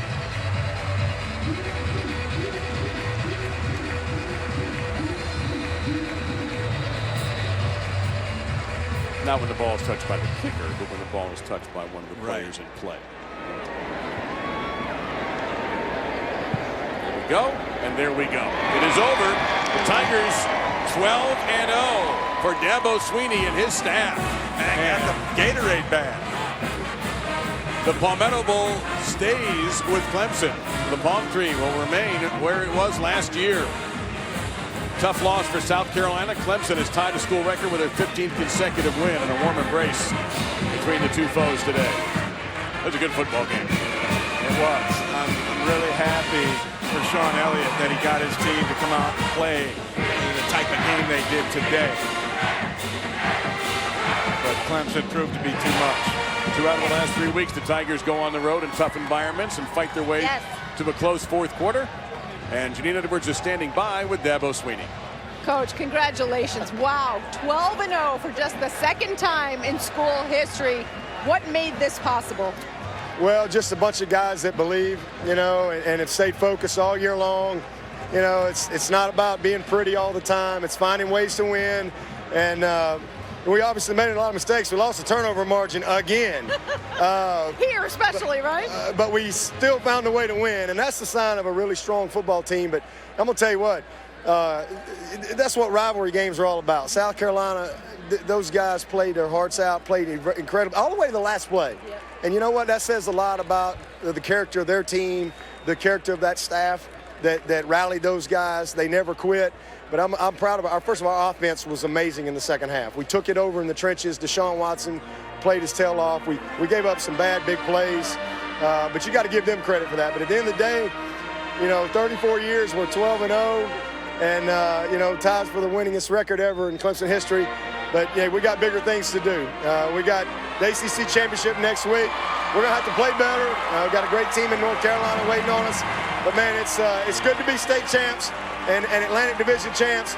But we want to be ACC champs, and because we know that'll give us opportunity for more things. Well, we'll give you one whole day to enjoy this, Coach. Congratulations. Thank you, and happy Thanksgiving, everybody. Dave. Thank you, Coach Sweeney. Thank you, Janine. It was wonderful to see you this week. And thank you to our crew, and thank you all very much for watching. Clemson Tigers 12-0 of the regular season. South Carolina finishes with 3 wins. Our final score today, 37-32. The Tigers win the Palmetto Bowl. That'll wrap it up for our portion of this rivalry weekend. From Columbia, I'm Dave Lamont for Ray Bentley and Janine saying thank you. Remind you that college football scoreboard is coming up next.